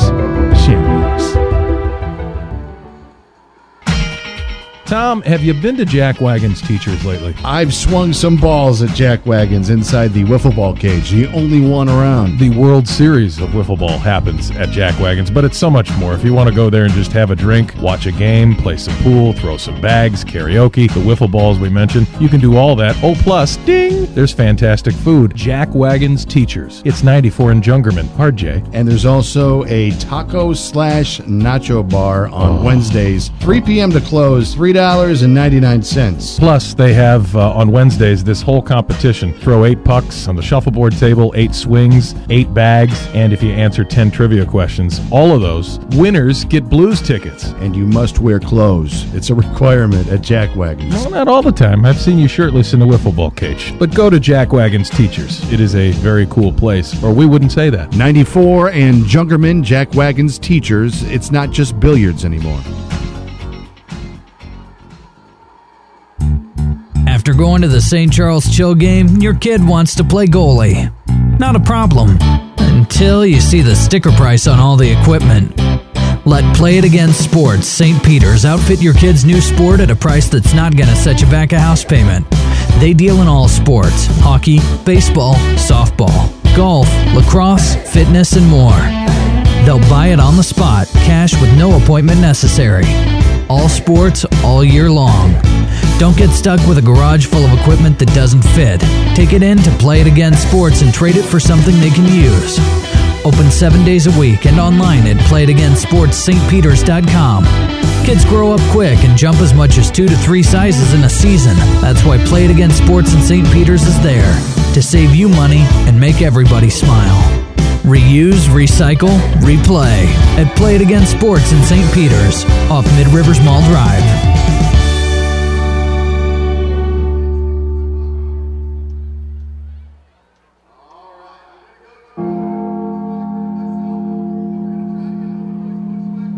Here's a number you need to put in your phone right now, 314-291-8899. That's our friend, attorney at law, Jason Faust. And trust me, from a guy who's been married 14 times, I know good and bad attorneys.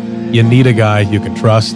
That is Jason Faust. That's F-A-U-S-S. Whether you're talking bankruptcy, criminal defense, DUI, DWIs, family laws, you name it, he's your guy. Find him on faustlaw.com. If you or a loved one are in need of a lawyer, give our friend Jason Faust a call. He'll help you out. 314-291-8899. He's a good guy. He's on the show every Friday. We know Jason Faust, and he's a reasonable priced lawyer. So call him today. That number again, 314-291-8899 for attorney Jason Faust, F-A-U-S-S. He's local, just like you. The decision to hire an attorney is an important one and should not be based solely on advertising.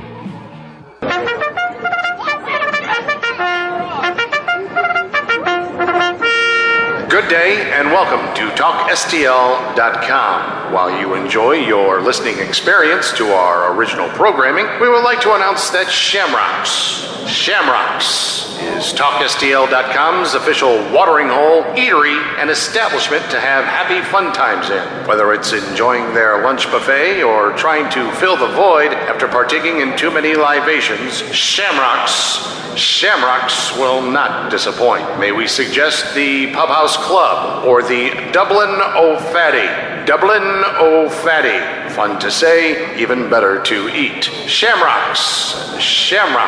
Be sure to say TalkSTL.com at the bar and receive $1 Fetrol Naturals. Again, fun to say, better to drink. $1 Fetrol Naturals.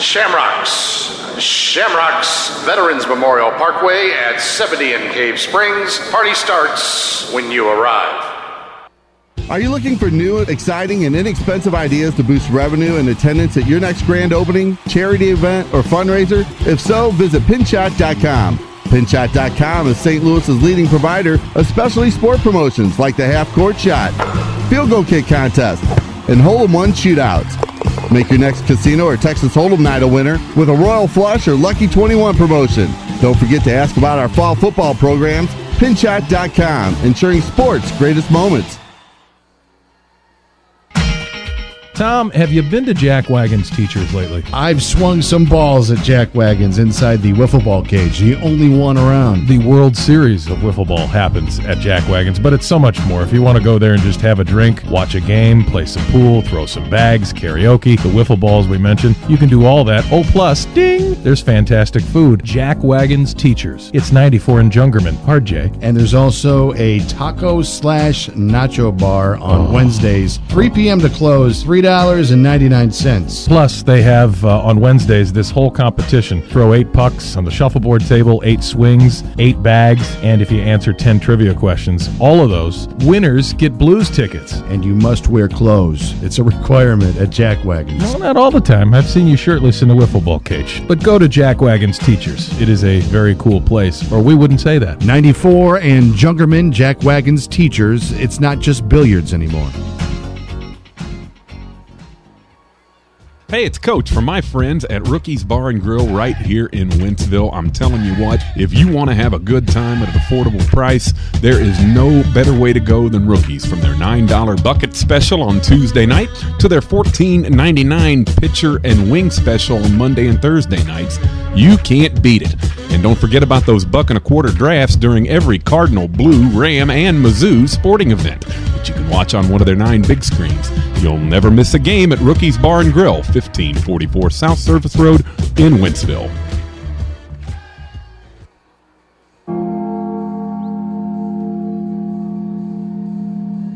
Here's a number you need to put in your phone right now, 314-291-8899. That's our friend, attorney at law, Jason Faust. And trust me, from a guy who's been married 14 times, I know good and bad attorneys.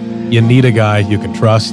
That is Jason Faust. That's F-A-U-S-S. Whether you're talking bankruptcy, criminal defense, DUI, DWIs, family laws, you name it, he's your guy. Find him on faustlaw.com. If you or a loved one are in need of a lawyer, give our friend Jason Faust a call. He'll help you out. 314-291-8899. He's a good guy. He's on the show every Friday. We know Jason Faust, and he's a reasonable priced lawyer. So call him today. That number again, 314-291-8899 for attorney Jason Faust, F-A-U-S-S. He's local, just like you. The decision to hire an attorney is an important one and should not be based solely on advertising.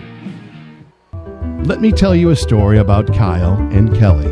They met, they dated, they married, and then they had themselves a little Shamrocks. Now, when Shamrocks was born, Kyle and Kelly nurtured their little Shamrocks. And they told Shamrocks that he could grow up to be anything Shamrocks wanted to be. Shamrocks could make people feel welcome by serving the customers good, wholesome food that would make their bellies full. Shamrocks certainly could provide plenty of drink to enhance the mood of the people gathered. Shamrocks could be a family-friendly place where any sort of celebration could be properly enjoyed. With Kyle and Kelly's love, Shamrocks has prospered and stands proudly on Veterans Memorial Parkway at 70 in Cave Springs. Feel free to stop by and see how Shamrocks is doing nowadays. And be sure to tell Kyle and Kelly what a good time you had and how Shamrocks made you smile. Because every parent likes to hear about how their Shamrocks made them smile. Shamrocks. Shamrocks.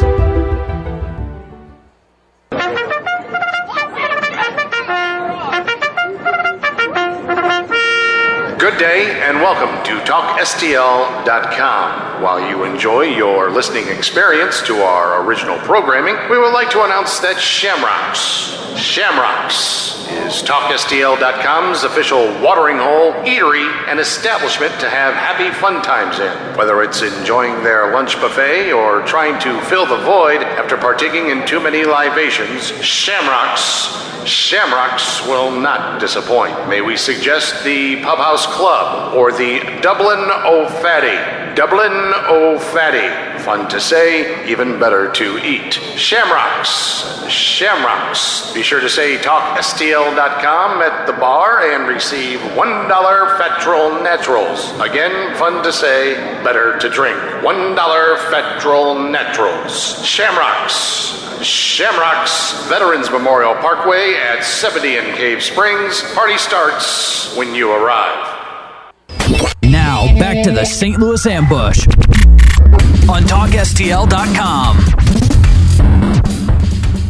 Back live at the Family Arena at halftime. It is the Milwaukee Wave 8 and your St. Louis Ambush 4. Two-possession game, and the Ambush have done a pretty nice job of staying in this one. The Milwaukee Wave, as we have seen, now this is the 5th of 6 meetings. And they're the number one team in the league. Yeah. And boy, oh boy, they're just a very, very good team. As you mentioned, 7-0 at home. And it just seems like they toy with you at times. They just know how to move the ball. They know when to start and stop, when to pull 5 men behind the defense, when to break out. It's just they're a very, very good team and a tough team to solve. But I will give the Ambush credit. Being down 8-4 is nothing to sneeze at halftime. It could be much, much worse. They've done very well, the Ambush have, in trying to give something back to the Wave that the Wave always brings to the game, and that is be calm. I talked about this during the first 2 quarters. Be calm, but when it requires urgency, they have that as well. Absolutely. But one of the things that the Wave, any team in the indoor soccer aspect of soccer in our country, Joe, any team that's going to be successful indoors has to have a goalkeeper who's comfortable with his feet because you use him so often. And Marcel Feenstra is just that. Jeff Ritchie, likewise, and they're both good on their lines, as a matter of fact, and both superb with distribution as well. But it starts off with being able to play it back to a goalkeeper on a regular basis who's comfortable with his feet. Yeah, because you have to have him back there sort of like an extra midfielder. That's a very good analysis because he has to be comfortable, as I mentioned, with his feet. And also to bring the ball forward when he has to, be comfortable dribbling, be comfortable in a tight space, and be comfortable when you have to send that long ball immediately. Right. Both players are comfortable doing that. Absolutely. And the Ambush are going to have to push a little bit more and not get too far off of what they've already done. We've seen a couple of defensive lapses. Yes.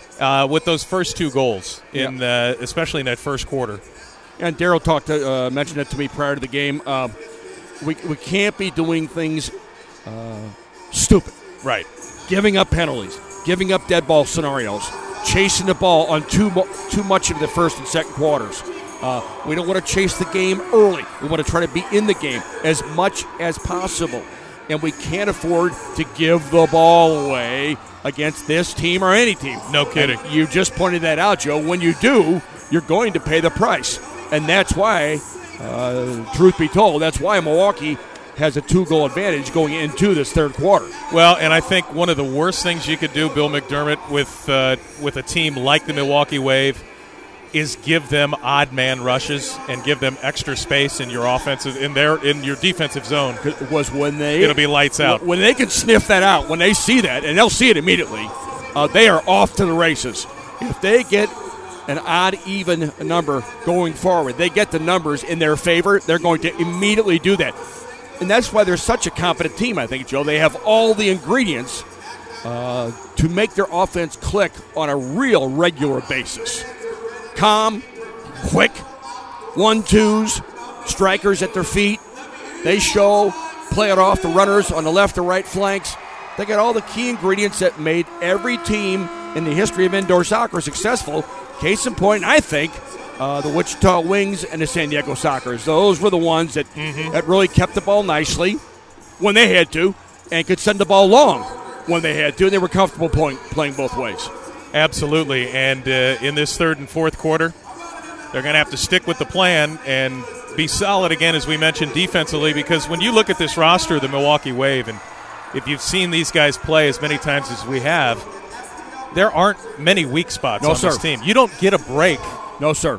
When these guys are coming on, it's like, okay, thank goodness it's their third line. It doesn't matter. Yeah.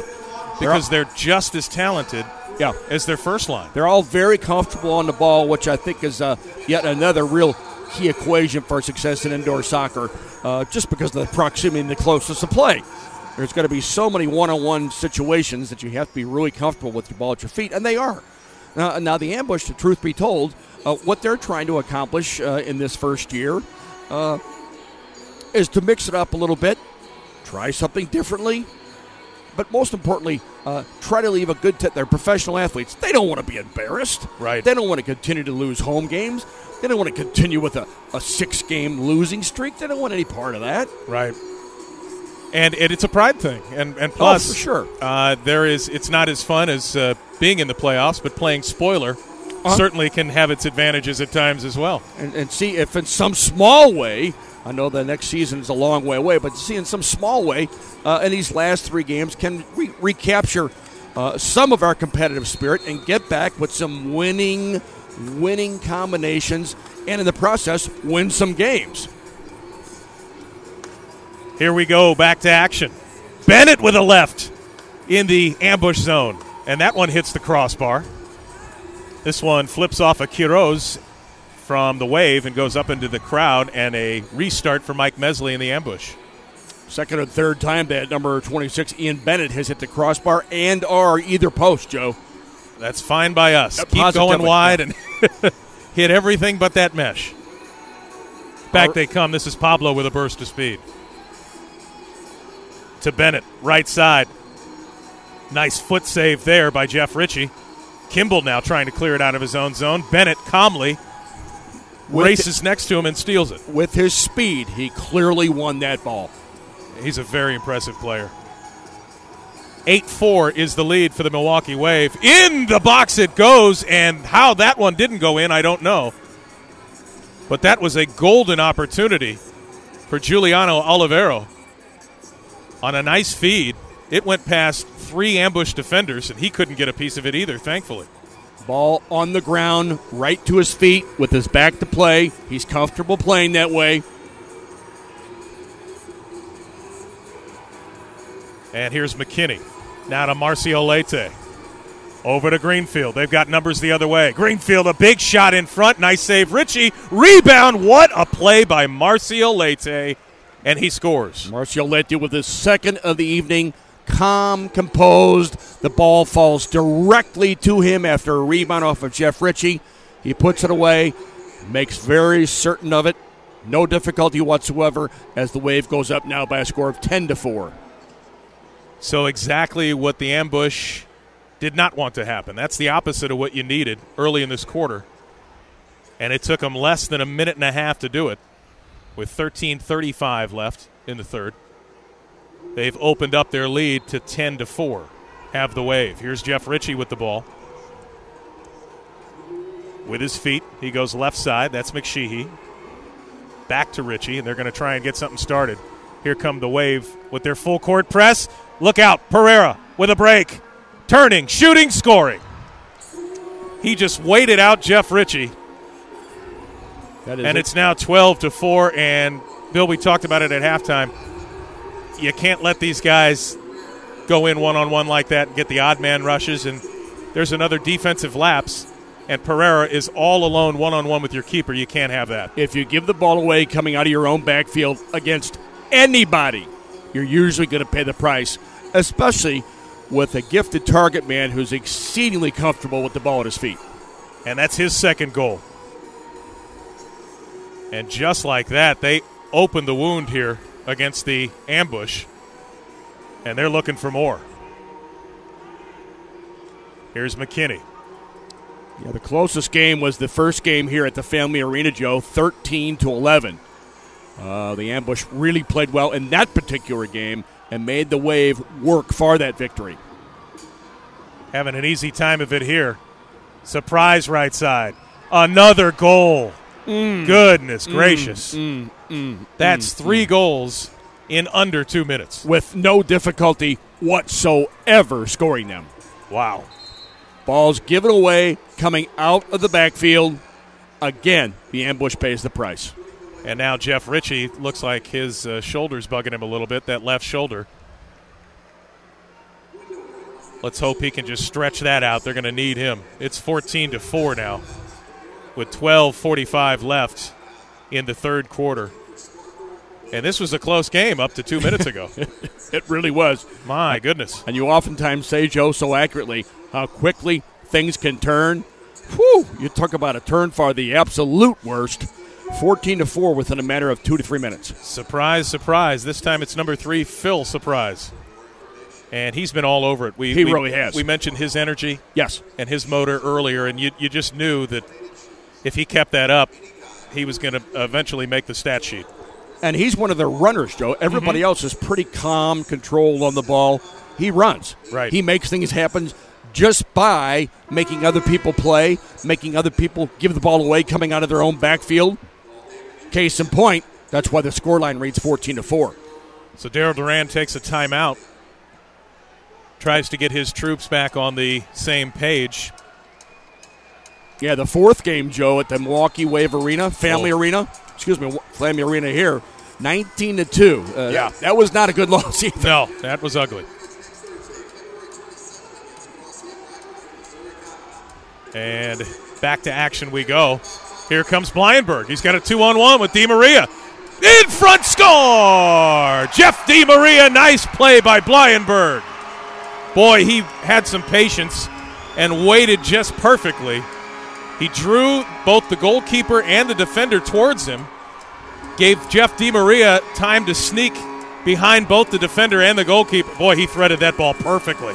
Jake Blyenberg with the perfect scenario of 2 people against 1. Any 2 people in the world can beat anyone, and that's exactly the scenario there. Jeff Di Maria gets the team somewhat back in the game, 14-6. You're playing at home. You're playing, as we mentioned a moment ago when the third quarter just started, for that personal pride, that competitive spirit of being a professional athlete. Certainly. Let's see what you have. You won't see any quit in a Daryl Duran coach team, that's for sure. No. And these guys have a lot of pride, too. So it's 14-6.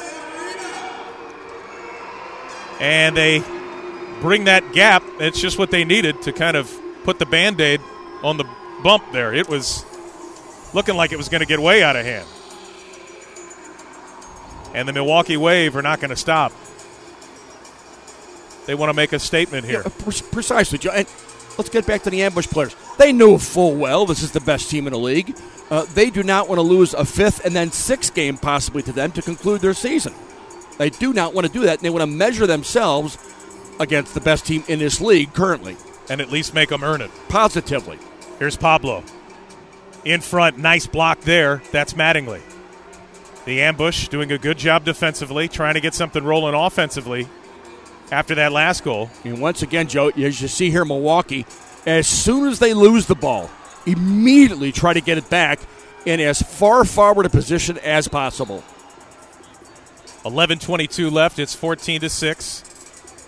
Remember, 2-point goals, so it's not as bad as it looks. No, but exactly. Don't let it get any worse. Here's Oliveira. Nice pass right side.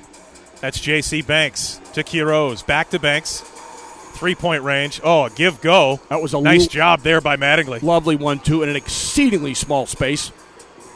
Boy, oh boy. But good work by number 6, Chris Mattingly, as you pointed out, to recover and defend nicely. And there are times it looks like they just have magnets in the ball and in their shoes. Well, they look for those 1-2s on a regular basis, Joe. The tighter the space, the better. Banks with a shot. That bounds out. Back comes O'Dane Sinclair trying to control the ball. Finally does at midfield. He's got a nice job there to control it. And now he's off to the races. Into the corner to Roach. Stolen by Banks. Pablo trying to clear it now. Can't do it. Boy, good work by O'Dane Sinclair at the midfield stripe. Somehow, some way, digs it out against 2 players and gets forward. Very nicely done from Sinclair. He is the ambush workhorse, I tell you what. Between him and Roach, that's quite a 1-2 punch. Ooh, here's Vandergrift stepping onto one. Couldn't get good leather on it. O'Dane Sinclair now controls. McSheehy, a shot. He scores! That's a 3-pointer by McSheehy. Definite 3-pointer. And back the ambush come to within 5. Beautiful shot there. Welcome back, Pat McSheehy. Holy moly. What a blast from Pat McSheehy. O'Dane Sinclair again involved. Keeps it, knocks him back, hitting it first time. Is number 14, Pat McSheehy. Draws the ambush to within 5, as Joe De Niro just pointed out. 14-9 with 10:05 remaining. Have the hope in a home game. Never give up. 10:05 left, and now the Wave want to take a timeout here. 14-9, as you just mentioned. And the Milwaukee Wave kind of shrugging their shoulders a little bit, slunking down just a little bit. What and just happened here? And didn't we score 3 goals in under 2 minutes? Very nicely done. O'Dane Sinclair on that particular shift made everything happen. He did. With his work rate, with his comfort level on the ball. This last play, didn't get it going forward, kept the rebound, kept his body between the last defender and the ball, laid it off for McSheehy. He hits it first time, beats the goalkeeper, and now it's 14-9 with 10:05 remaining. And, Bill, when you see that replay, too, I'm not sure which defender it is, but somebody got a leg up. And McSheehy was able to put it under the defender's leg and up and over the goalkeeper. Feenstra didn't get a good look at it. How does that happen? It goes under the defender's leg, but over the goalkeeper's hand. Unreal. That does not happen. That's a beautiful shot. Welcome back, Pat McSheehy. He struck that superbly. 10:05 left in the third. There could have been 3 goalkeepers in there. They wouldn't have stopped that.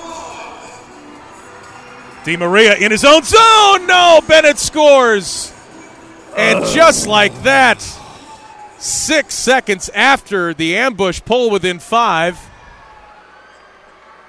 A miscommunication simply between Jeff Di Maria and the goalkeeper, Jeff Ritchie, which allows number 26, Ian Bennett, to run between the two of them, sneak one in to make it 16-9. And again, we talked about Ian Bennett, the pregame. This is a guy that is a leading points scorer in this league for a reason. He is dynamic. He's got a very heavy shot. He knows where the ball is, and he's very fast. And from that, the key ingredient with the speed aspect, Joe, from a dead stop, that explosion speed that an indoor player needs. Yeah, those first 2 steps of his are quicker than anybody. Aguiar now tries to get by Fabinho, and they're going to ring Aguiar up here. That's a good call. Fabinho's going to get the restart for the Milwaukee Wave. 9:39 left. And your St. Louis ambush down to the Milwaukee Wave, 16-9. Near side, here we go. And back they come are the Milwaukee Wave. Yeah, Ian Bennett, Joe, with his 22nd 2-pointer of the year. Wow. Here's Judson McKinney. McKinney now just taking his time. Here's that methodic look they give you. Yeah. Greenfield now.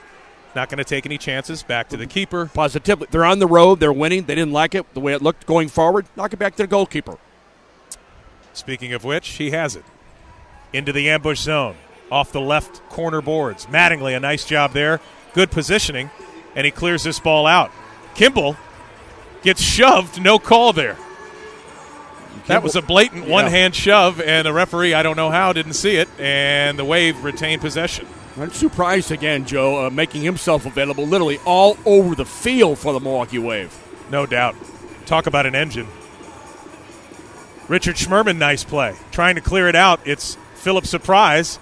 He trips over the ball, and back come the ambush. It's Aguiar. Nick Aguiar is going to slow things down. Back to Schmerman he goes, and back to his keeper, Jeff Ritchie. Good comfort level on the ball here now by the ambush. Nice one-touch ball by them. That's the way you get the ball out of the backfield. Oh! Dane Sinclair, miscommunication there with Corey Dow. That's all it was, because he deadened it superbly. And not what Dow expected. Near side, it's Greenfield. Oliveira back to Greenfield, off the boards to Oliveira. Oliveira's another guy who turns that speed on when he needs to. Oh, yeah, and always finds the open man, makes a good decision, makes right choices coming out of the backfield. Gives this one to Pereira, stolen there by Richard Schmerman. Very nicely done from Richard Schmerman. Defended nicely, got the ball, kept it, let's go forward. And now here's Jeff DiMaria with a steal in the wave zone. Turn, shoots off the far boards. It goes wide. Dane Sinclair has the ball stolen. And now it's Walls, near side. Dane Sinclair tried for the ball. Just swept the leg there. Looked like he was making Karate Kid 4. And he gets rung up. Mike Roach tries to steal, can't do it. Back Walls comes near side to Oliveira. Picks up the speed a little bit. Now he's just going to stop, curl back around to Pablo and slow it down. 7:10 left. 16-9, the Milwaukee Wave lead. Here's Walls. In the corner to J.C. Banks. Back to Walls, and again, no rush. They've got the lead. Watch Oliveira. Turn, shoots, scores. What a move that was. Oliveira did it himself. And he made a couple of moves. And again, just a little burst of speed. That's all it took, hammers that ball left foot into the far corner. Again, another giveaway coming out of the backfield from the ambush. Luan Oliveira, very comfortable with the ball at his feet, coming in off that left flank. Goes right at the goal, saw the opening, draws the goalkeeper, waits, draws the goalkeeper clearly off his goal line, puts it into the opposite side netting. Very nicely done. And we talked about Mike Roach's move earlier. That, to me, is in the same category because you make the goalkeeper guess. You know where you're going, and you make him think you're going left, you go back right. Make the goalkeeper play. Make the goalkeeper play. As opposed to a shootout in hockey where I hear a lot of coaches say the goaltender has the advantage. Right. I do it all the time. In this scenario, the player with the ball always has the advantage, I think. Mm-hmm. No, I think you're right there. Just because with the goal being as big as they are, the goal mouth. Yes. If you get the goalkeeper to move out of his crease, there's no room for error there. If you move too far to the right, you give him the whole left side. If you don't cut off that angle the way it's supposed to be done, which Jeff didn't have the opportunity to do so there because Oliveira is so quick getting forward after the mistake, you're going to pay the price. Dead in the water. Ritchie now. This one high. Roach with a shot. Big left foot. And that one, I believe, hit the post. Mesley goes wide. Good pressure here by the ambush. They keep it in. Mattingly. Ooh, a nice play there by Kimball to try and just flick it. Tried to get he gets the ball back. Yeah, tried to get Roach in early there, Joe. And now we're getting a 2-minute penalty. Who's it going to be on? I think it's going to be on Chad Vandegrift, I believe. Or is he going to send both players off? I believe both. It looked to be Hilberton and Chad Vandegrift. Perhaps not. Evidently just Chad. Let's see. Yep. It's going to be a 2-minute man advantage. It's another thing you don't want to give. You don't want any part of this. No. This is exactly one of the things Darryl said we do not want to do against this team. Any kind of stupid penalty to give them a man advantage. They're good enough, superb enough with the ball at their feet. Yeah, and I don't know if you call this one silly, but it certainly is unnecessary away from the ball. And you're trying to get back in the game in a home game. So with an 18-9 lead and 6:25 on the clock in the third quarter, the Milwaukee Wave now find themselves with a man advantage. Quiroz, very adept at moving the ball. Out there with Marcio Leite. Big shot there by Oliveira. Ritchie gets a piece of it, luckily. And now the ambush having trouble clearing. Bennett again. That one goes wide, luckily. Oliveira out by the yellow line. One move, takes a shot in front. Bennett tips it up and over, and I believe that is going to be St. Louis ambush ball. And that's a set piece there, Joe, when they had the man advantage. Oliveira taking on that last defender, just hitting it low and hard across the goal mouth, waiting for number 26, Ian Bennett, to run onto it and just simply redirect it. And now, provided we can get the ball back, stuck up in the glass. I'm presuming we don't have one game ball. No, we do not. There's another one. Oh, we've got a gentleman that just scared me trying to take a running jump at it. We've got a new ball on into the play here, and we've got a push on Fabinho against O'Dane Sinclair. This is a nice restart with 1:30 left in the man advantage. O'Dane Sinclair again with his back to play. Comfortable playing that way, draws the free kick for the ambush. Ambush ball here. Mattingly, he's got Mesley to his right. They're a man short. Adamson and O'Dane Sinclair also on the pitch. Big shot there, right to the keeper. And no trouble there does Marcel Feenstra. McKinney now. To another guy I'm impressed with, is Quiroz, is pretty darn good quarterback. Yeah, he starts a lot from that left flank. He really does. He has the ball. Either coming out of the backfield or sending long balls.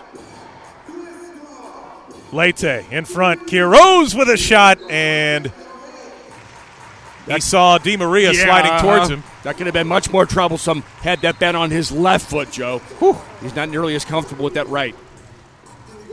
A minute right now left in the man advantage for the Wave.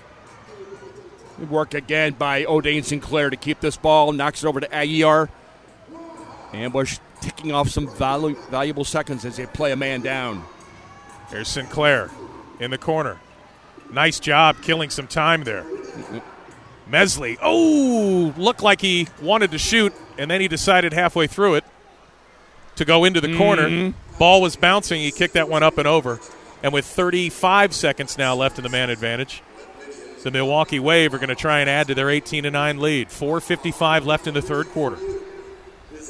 Right side. Oliveira kicks this one high and wide, but it comes back to Quiroz, who slides it to Leite, makes a move on Di Maria.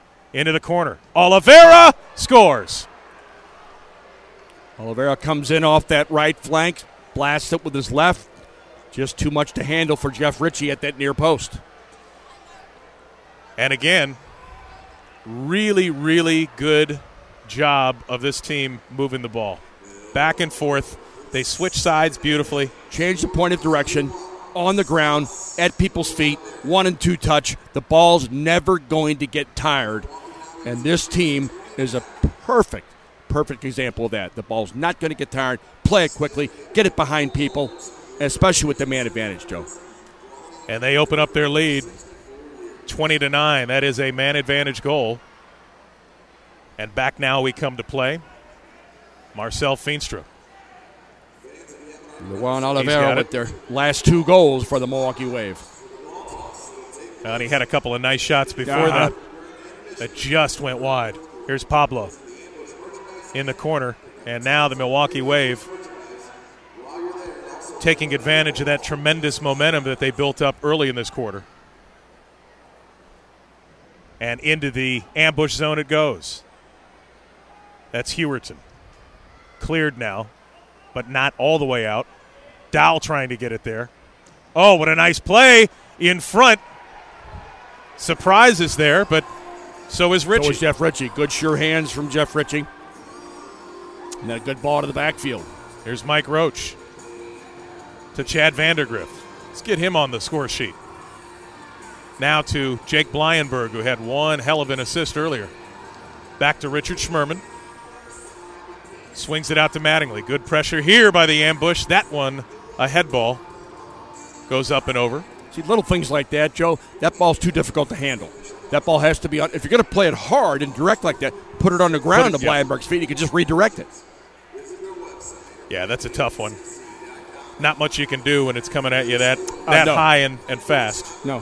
Great point. I don't know if Ronaldo could have brought that. Well, yes, he could have. Somehow, some way. Oh, in front!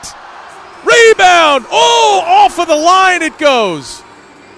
And a nice play there by McKinney to head it out of trouble. And back come the ambush. Who wants it?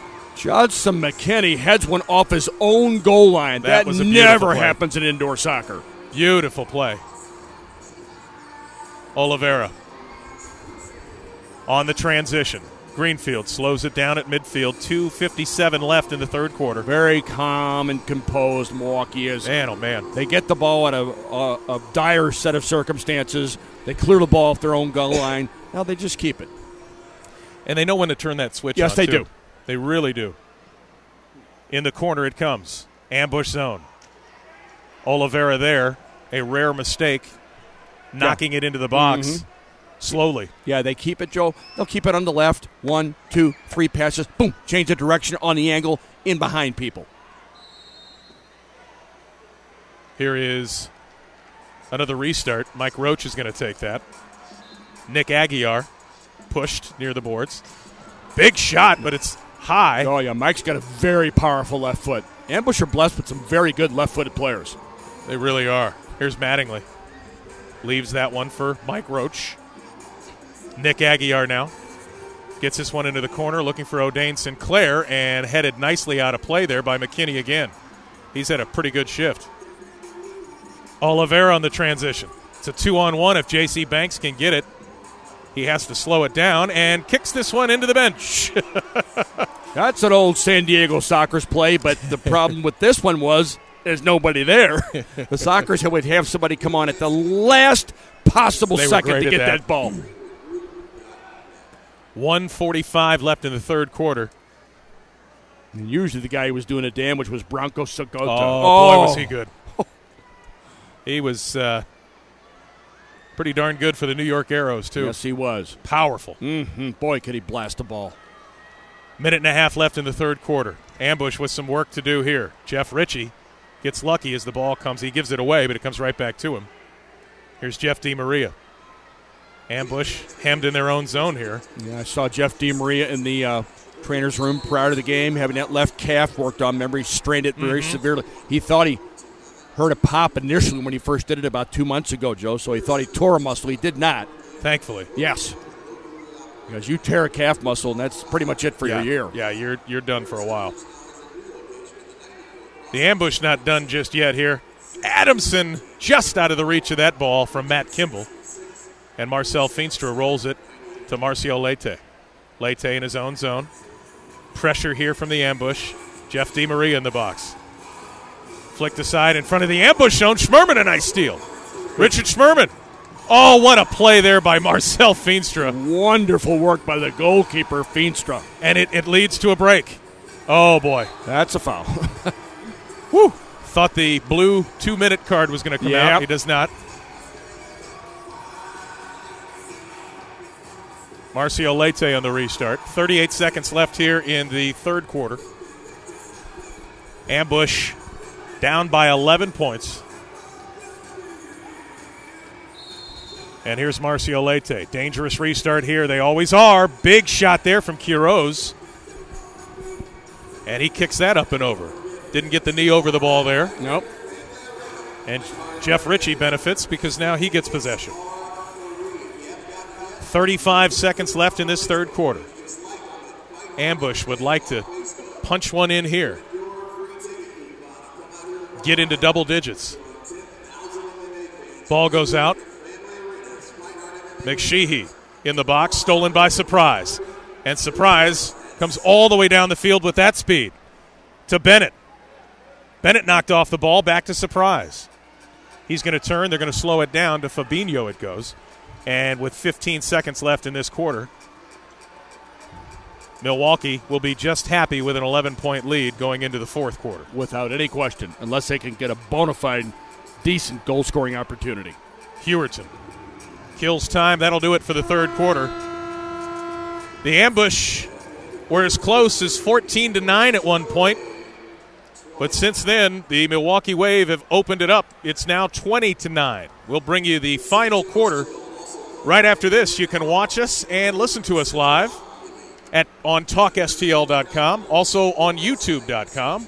Alongside Bill McDermott, I'm Joe De Niro. 20-9, the Milwaukee Wave lead your St. Louis Ambush. Fourth quarter coming up. This is St. Louis Ambush Soccer. Let me tell you a story about Kyle and Kelly. They met, they dated, they married, and then they had themselves a little Shamrocks. Now, when Shamrocks was born, Kyle and Kelly nurtured their little Shamrocks. And they told Shamrocks that he could grow up to be anything Shamrocks wanted to be.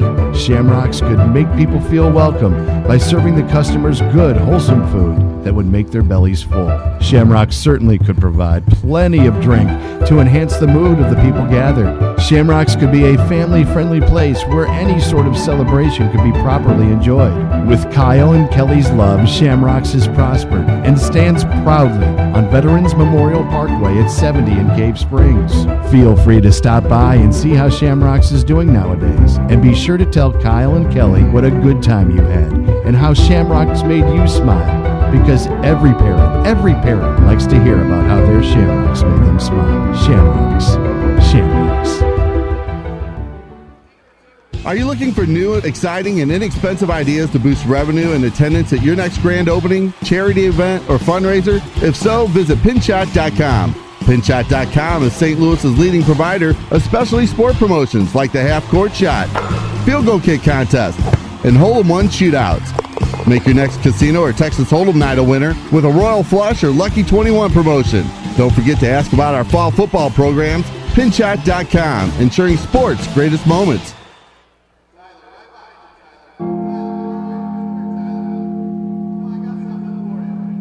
Here's a number you need to put in your phone right now, 314-291-8899. That's our friend, attorney at law, Jason Faust. And trust me, from a guy who's been married 14 times, I know good and bad attorneys. You need a guy you can trust.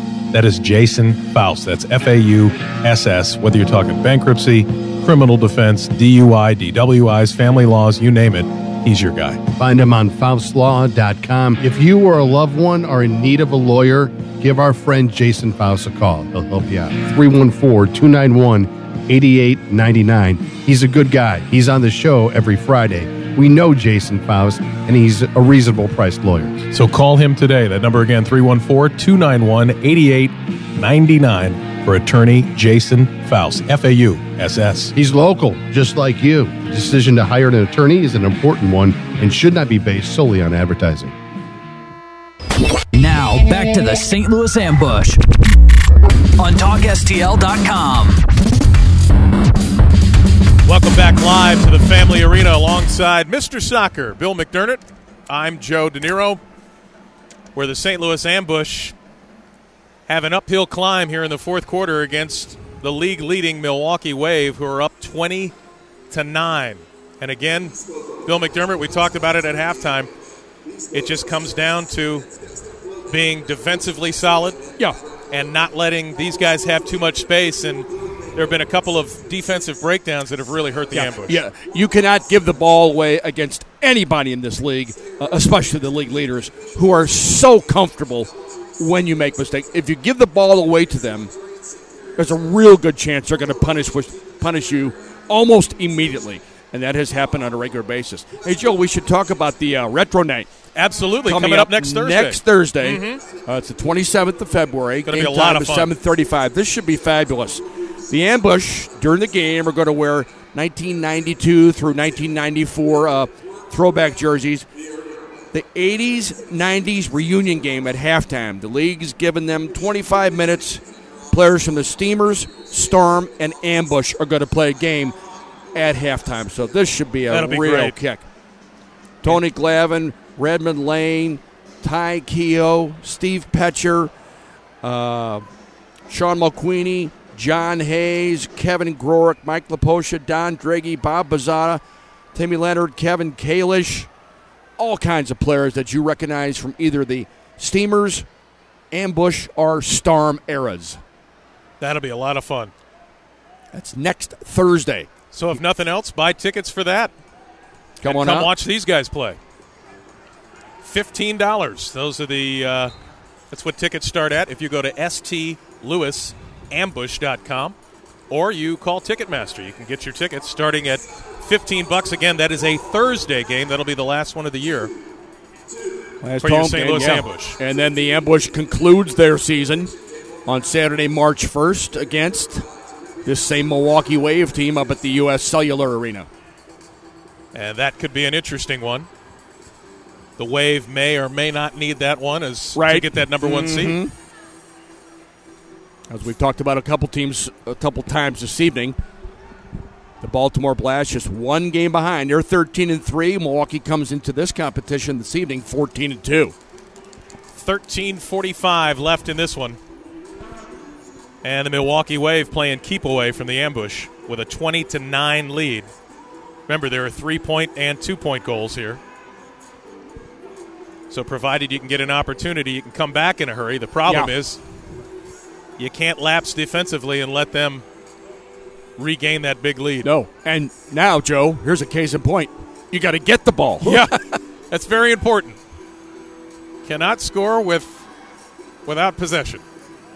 And the Ambush should just open it up with players like Corey Dahl, who has 5 3-pointers. We talked about the fact that Mike Roach can strike a ball superbly from distance. Likewise, Corey Adamson. Chad Vandergrift. Yep, all of them. But when you're playing against a team like Milwaukee, who is so comfortable with the ball at their feet and with a seemingly insurmountable lead, it's a doubly difficult task. And you also have to be careful because you take that 3-point shot. If it rebounds hard enough, you give them an odd man break the other way. Off to the races. Yep. And this is a very fast team. Led by number 26, Ian Bennett, in the speed department. Uh-oh. Another giveaway. Richie is there.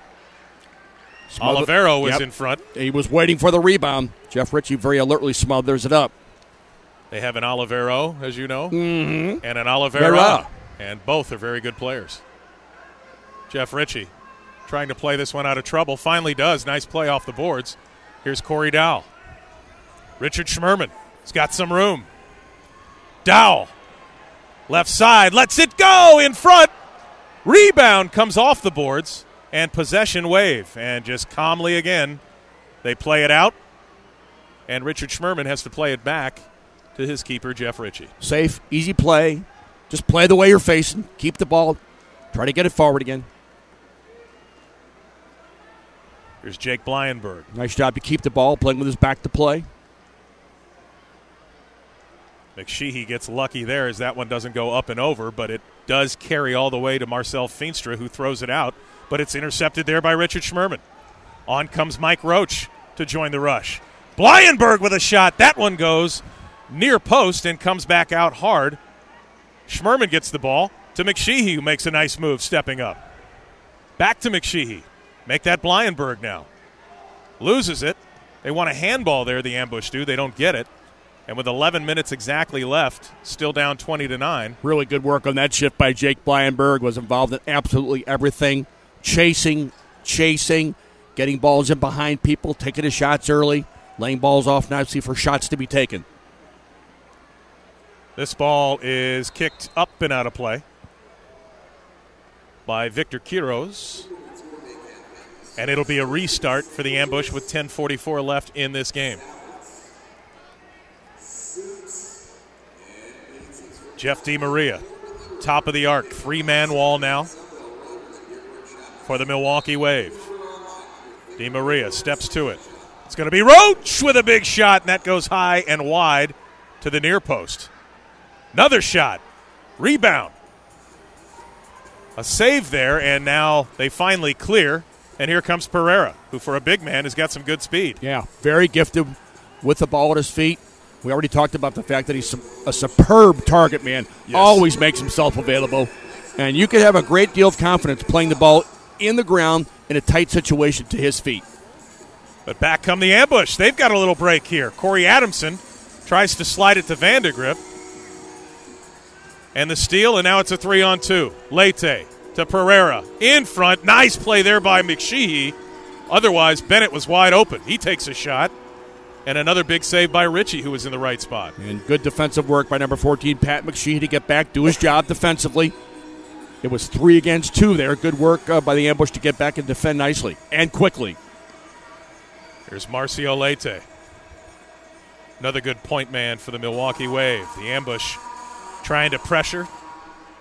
Get a couple more scoring opportunities here. Yeah. To a player, Joe, they're all comfortable with the ball at their feet. Mm-hmm. Hewerton to Quiros. Back to Hewerton. 3-point shot blocked there with his back by McSheehy. This one bounces up in the air. Good job by O'Dane Sinclair to not only control it, but clear it. 9:15 left in the game. Ambush down by 11. And with a head of steam, here comes Fabinho. In front he goes. Nice pass, but a beautiful save. A give-go, and Richie saw it. Here's a 2-on-1. Sinclair and Adamson. Oh, Sinclair tries to thread that one to Adamson. And probably had some room to shoot there. Surprise comes back. Kicks it wide. Goes across the goal mouth and all the way back to midfield. Boy, good action, huh, Joe, with 8:44. It looks like the game just started. Back and forth. That's what you like to see. Not bad for $15. No, sir. Pablo, couple of moves, turns, gets pushed. That'd be a foul. And you could see that one coming. It was almost as if it was in slow motion. And with 8.5 minutes left, it's a dangerous restart for Milwaukee. Olivero kicks this one up and over. It'll be a restart for Jeff Ritchie and the ambush. You saw Olivero motion to the teammate that don't hit it on the ground, bouncing. Right. Roll it to me. I can hit it easier.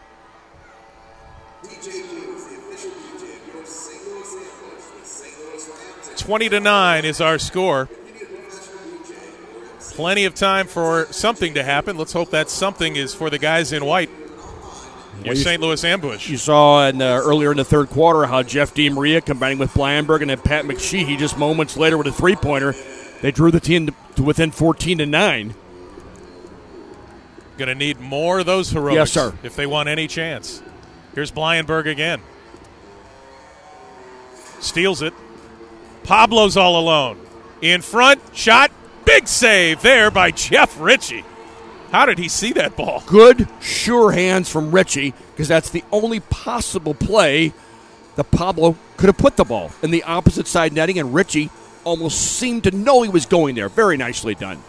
DiMaria gets called for a foul here, and that won't help the ambush cause, as it'll be to restart the opposite direction. Yeah, Jeff just let that ball run a bit too much, got beyond him. If he can keep that ball, get his body between the defender and the ball, Jeff DiMaria's off 1-on-1. He's going to score there. Now here's Greenfield. Back down for Oliveira, giving pressure there is Dowell. See, Joe, immediately that ball came all the way from the striker, who now comes back to get it. It wasn't on. Let's just knock it back. We're playing away from home. We're trying to get the points. Yeah. 7:24 left. We have a comfortable lead. Play Feenstra. And that's the other thing that maybe we haven't mentioned enough. This is a very intelligent team, too. They know what to do, what not to do with the ball. That's a wild tackle. That's a 2-minute, no question. No, Mike Roach, you can't complain about that one. That was a wild tackle. Uh-oh. Now we're getting a little chippy here. Mike Roach in front. We got a couple of guys pushing players. Hopefully cooler heads can prevail here. Still some pushing and shoving going on, and it is getting way chippy here. Yeah, shortly we're going to have to send Joe De Niro down. Oh, my goodness.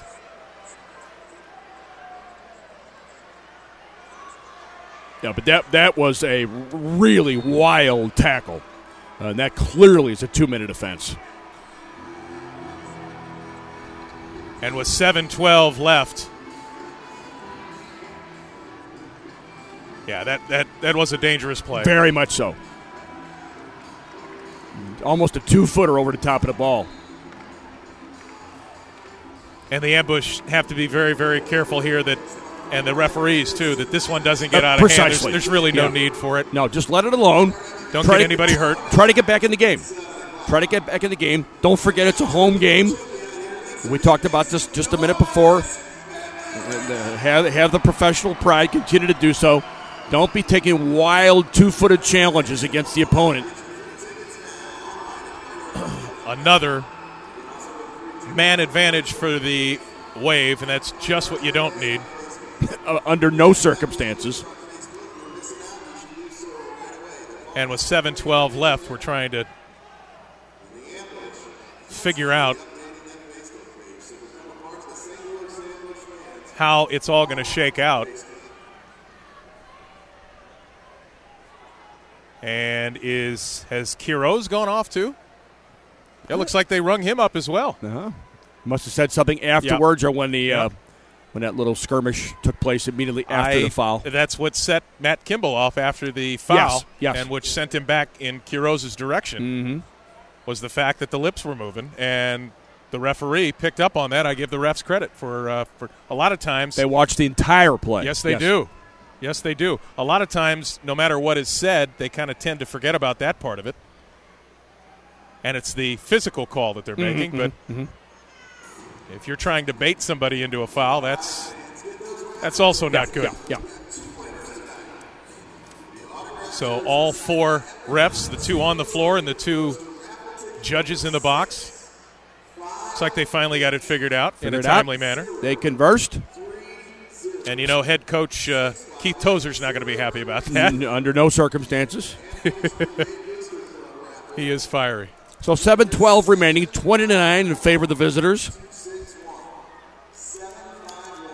And team atop the table. They come in 14-2 to the Milwaukee Wave. They played 16 games. I'm trying to figure out how they lost those 2 games after watching these cats play. Yeah. They are very good. They're pretty powerful. They have the concept of indoor soccer mastered. Yes, they do.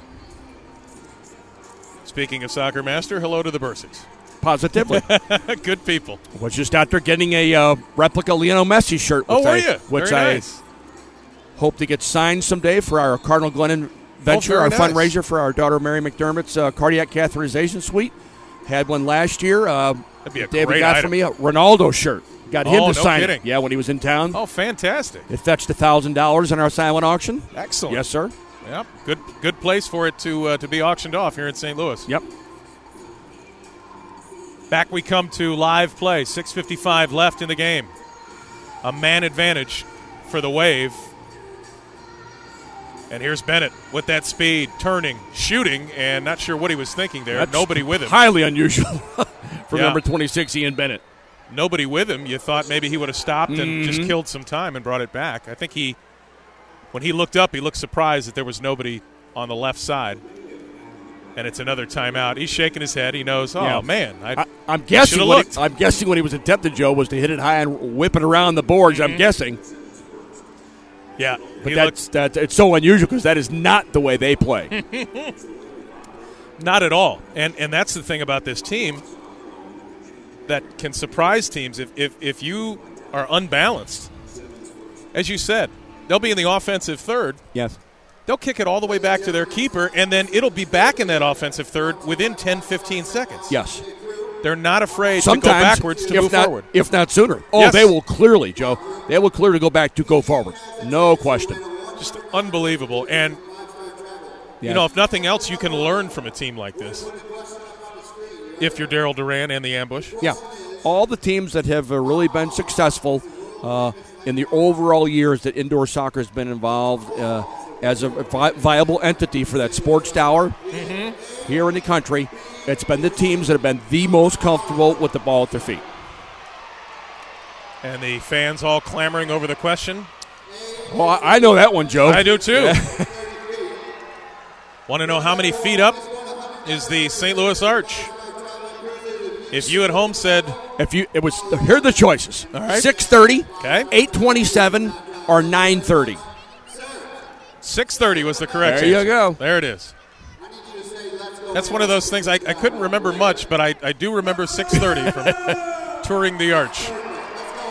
Yeah, if the Arch would have been 920 feet, that would have been an Arch. Yeah. Boy, oh boy, we would have no air traffic whatsoever in this town. Last piece of which was put in place in 1964, 4. I think you're right. If I remember correctly. Yeah, within one of those years. Interesting story. I know the glass was made by PPG, Pittsburgh Plate Glass, because my grandfather, that was his project, was to go up and inspect the glass to make sure it was. Really? Mm-hmm. And he took my grandmother at the time, and they said, there ought to be a plaque. She's the first woman that's been up here. Very nice. A little bit of history, fun stuff. Let's hope it's fun the last 6:23 here for the ambush. Let's see if they can do something to get back into this game.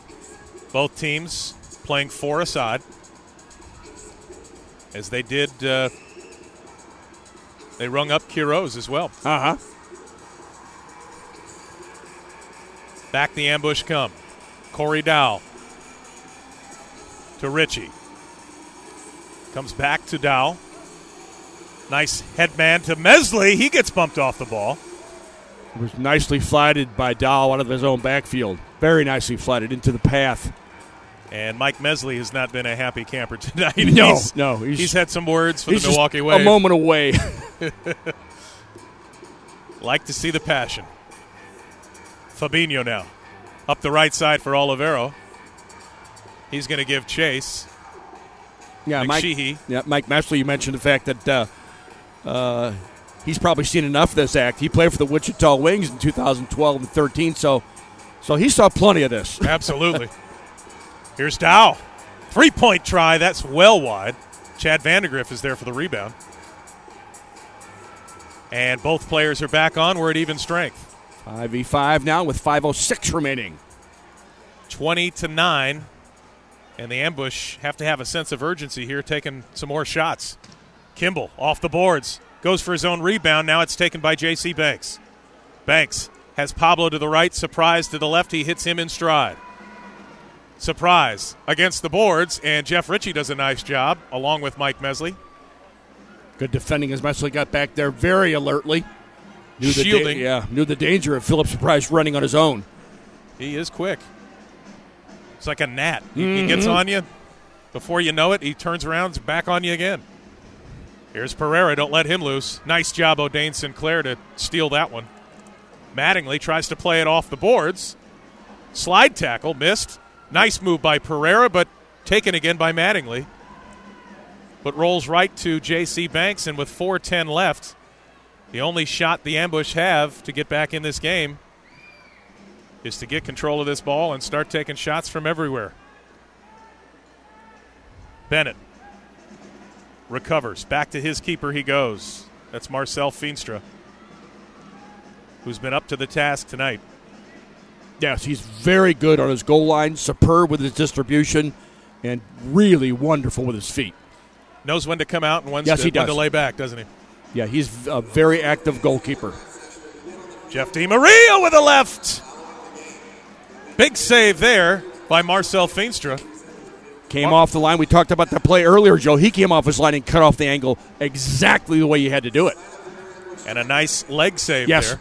With 3.5 left. Another save. DiMaria with a head ball. Can't get it on goal. Boy, good work by Jeff DiMaria, who just will not quit. He is something. Looks like he's still 19 years old out there at Doesn't times, doesn't he? Just a nonstop workhorse. Tremendous. Pereira to Bennett. That's tipped. Deflected and wide. And back comes O'Dane Sinclair with a little speed. Sinclair to Schmerman. Left foot, big save there by Feenstra, and he was in the right spot again. Yes, he was. But Richard Schmerman, good work to get forward coming in off this left flank.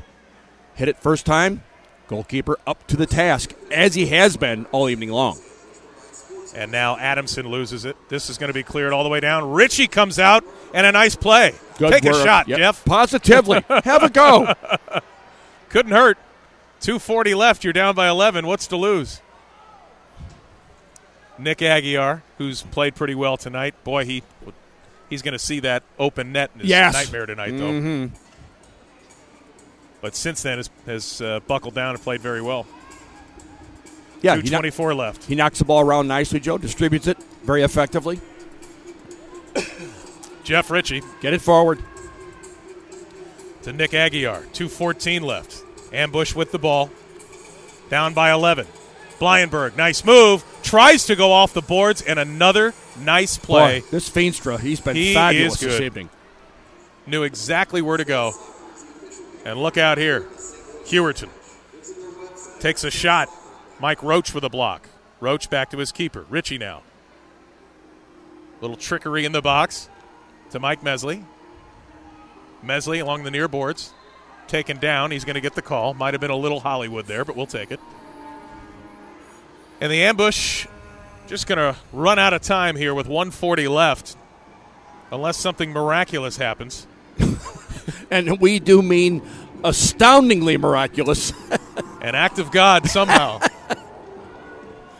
They are down by 11 to the Milwaukee Wave, who are just this side of fantastic. I tell you what. McSheehy now with the ball. Jeff Ritchie has to handle it. 1:10 left. Mike Mesley. See if we can at least get into double digits here. Yeah. Corey Dow. Nice pass to O'Dane Sinclair, but he couldn't handle it. Slide tackle. Turns, shoots off the boards. Boy. And out it comes with 55 seconds left. What an effort by O'Dane Sinclair on the turn. What a blast just over the outstretched hands of Feenstra. Big drive there. That's a handball. Oliveira is cursing the referees and their families, even though he's up by 11. It's one call. You're going to be all right, kid. Plus, you got a couple of goals today. It'll be just fine. Well, that's the other thing about these teams that I like. They are fiery. Mm-hmm. There's a lot of emotion. If you think it's like basketball, and every time somebody touches somebody, it's over. It's not. Big shot there, and an even bigger save by Feenstra. Boy, another save by Feenstra. He just steps up, gets way out, makes himself as big as possible, outstretches his arms. And here's Mesley getting into it now with Hewerton. Well, you called that shot 2 minutes ago, Joe. Yep. With Hewerton and Fabinho. And Mesley's going to take the last 39 seconds and take a seat. Very emotional tonight. We were hoping some of those emotions would turn to goals, but keep in mind the team that we're playing again, and we can't say enough about them. And if people back home think, wow, you're really giving a lot of love to the Wave, well, they deserve it. There's a reason why they're the number one team in this league. Positively, yeah. And it doesn't get much easier for the Ambush as they travel tomorrow up Highway 70 to play the Missouri Comets, who are in third place in the league. And another one of their nemesis. Yep. Missouri 32 seconds Comets left in this one. Yeah, they've got a pretty good soccer team up there. Oliveira turns, brings it all the way back. Yeah. And with 20 seconds. They're probably just going to let it alone. Just trying to play keep away. With a 20-9 lead, why wouldn't you? And the Ambush are going to come up short. And the Milwaukee Wave are going to win their 15th game of the year as time is about to tick away, and there it goes. Final score. The Milwaukee Wave 20, your St. Louis Ambush 9. Again, your next shot at St. Louis Ambush Soccer in person will be next Thursday. That'll be the final home game, the 27th. They'll play, of course, tomorrow on the road. If you want tickets, stlewisambush.com or go to MetroTix and grab those tickets. Bill McDermott, we talked about the things that they needed to do to stay in this game, be competitive, and perhaps steal one. They just ran into a buzzsaw tonight. They weren't able to do that. They did, and what happened at the first part of the third quarter when the visiting Wave scored with MMA tomorrow night. Doors at 5:30. Really deflates what you're trying to do in winning a home game. And that eventually was the price that the Ambush had to pay as they go down. Entire Ambush ownership group. Two, I think, Joe, the best team in the league. You know, I would have a tough time arguing that. Mm-hmm. You look at the weapons, you look at the play of Marcel Feenstra, their goalkeeper. Mm-hmm. It'd be awfully hard to give the nod to anybody else but the Wave. Not saying that the Baltimore Blast can't hang with this team, because they certainly can. But top to bottom, I believe this is the team that may be handling the hardware this year. I think so. And the team, at least from all the teams that I've seen so far this year, and indeed I have seen Baltimore, but they're the team that I think has the concept of indoor soccer mastered. The great goalkeeping, fabulous goalkeeping, all starts back there. the defenders who know when to go forward, when to keep it. When it's on to go forward, just knock it to the midfielder. If it's not on there, back to the goalkeeper.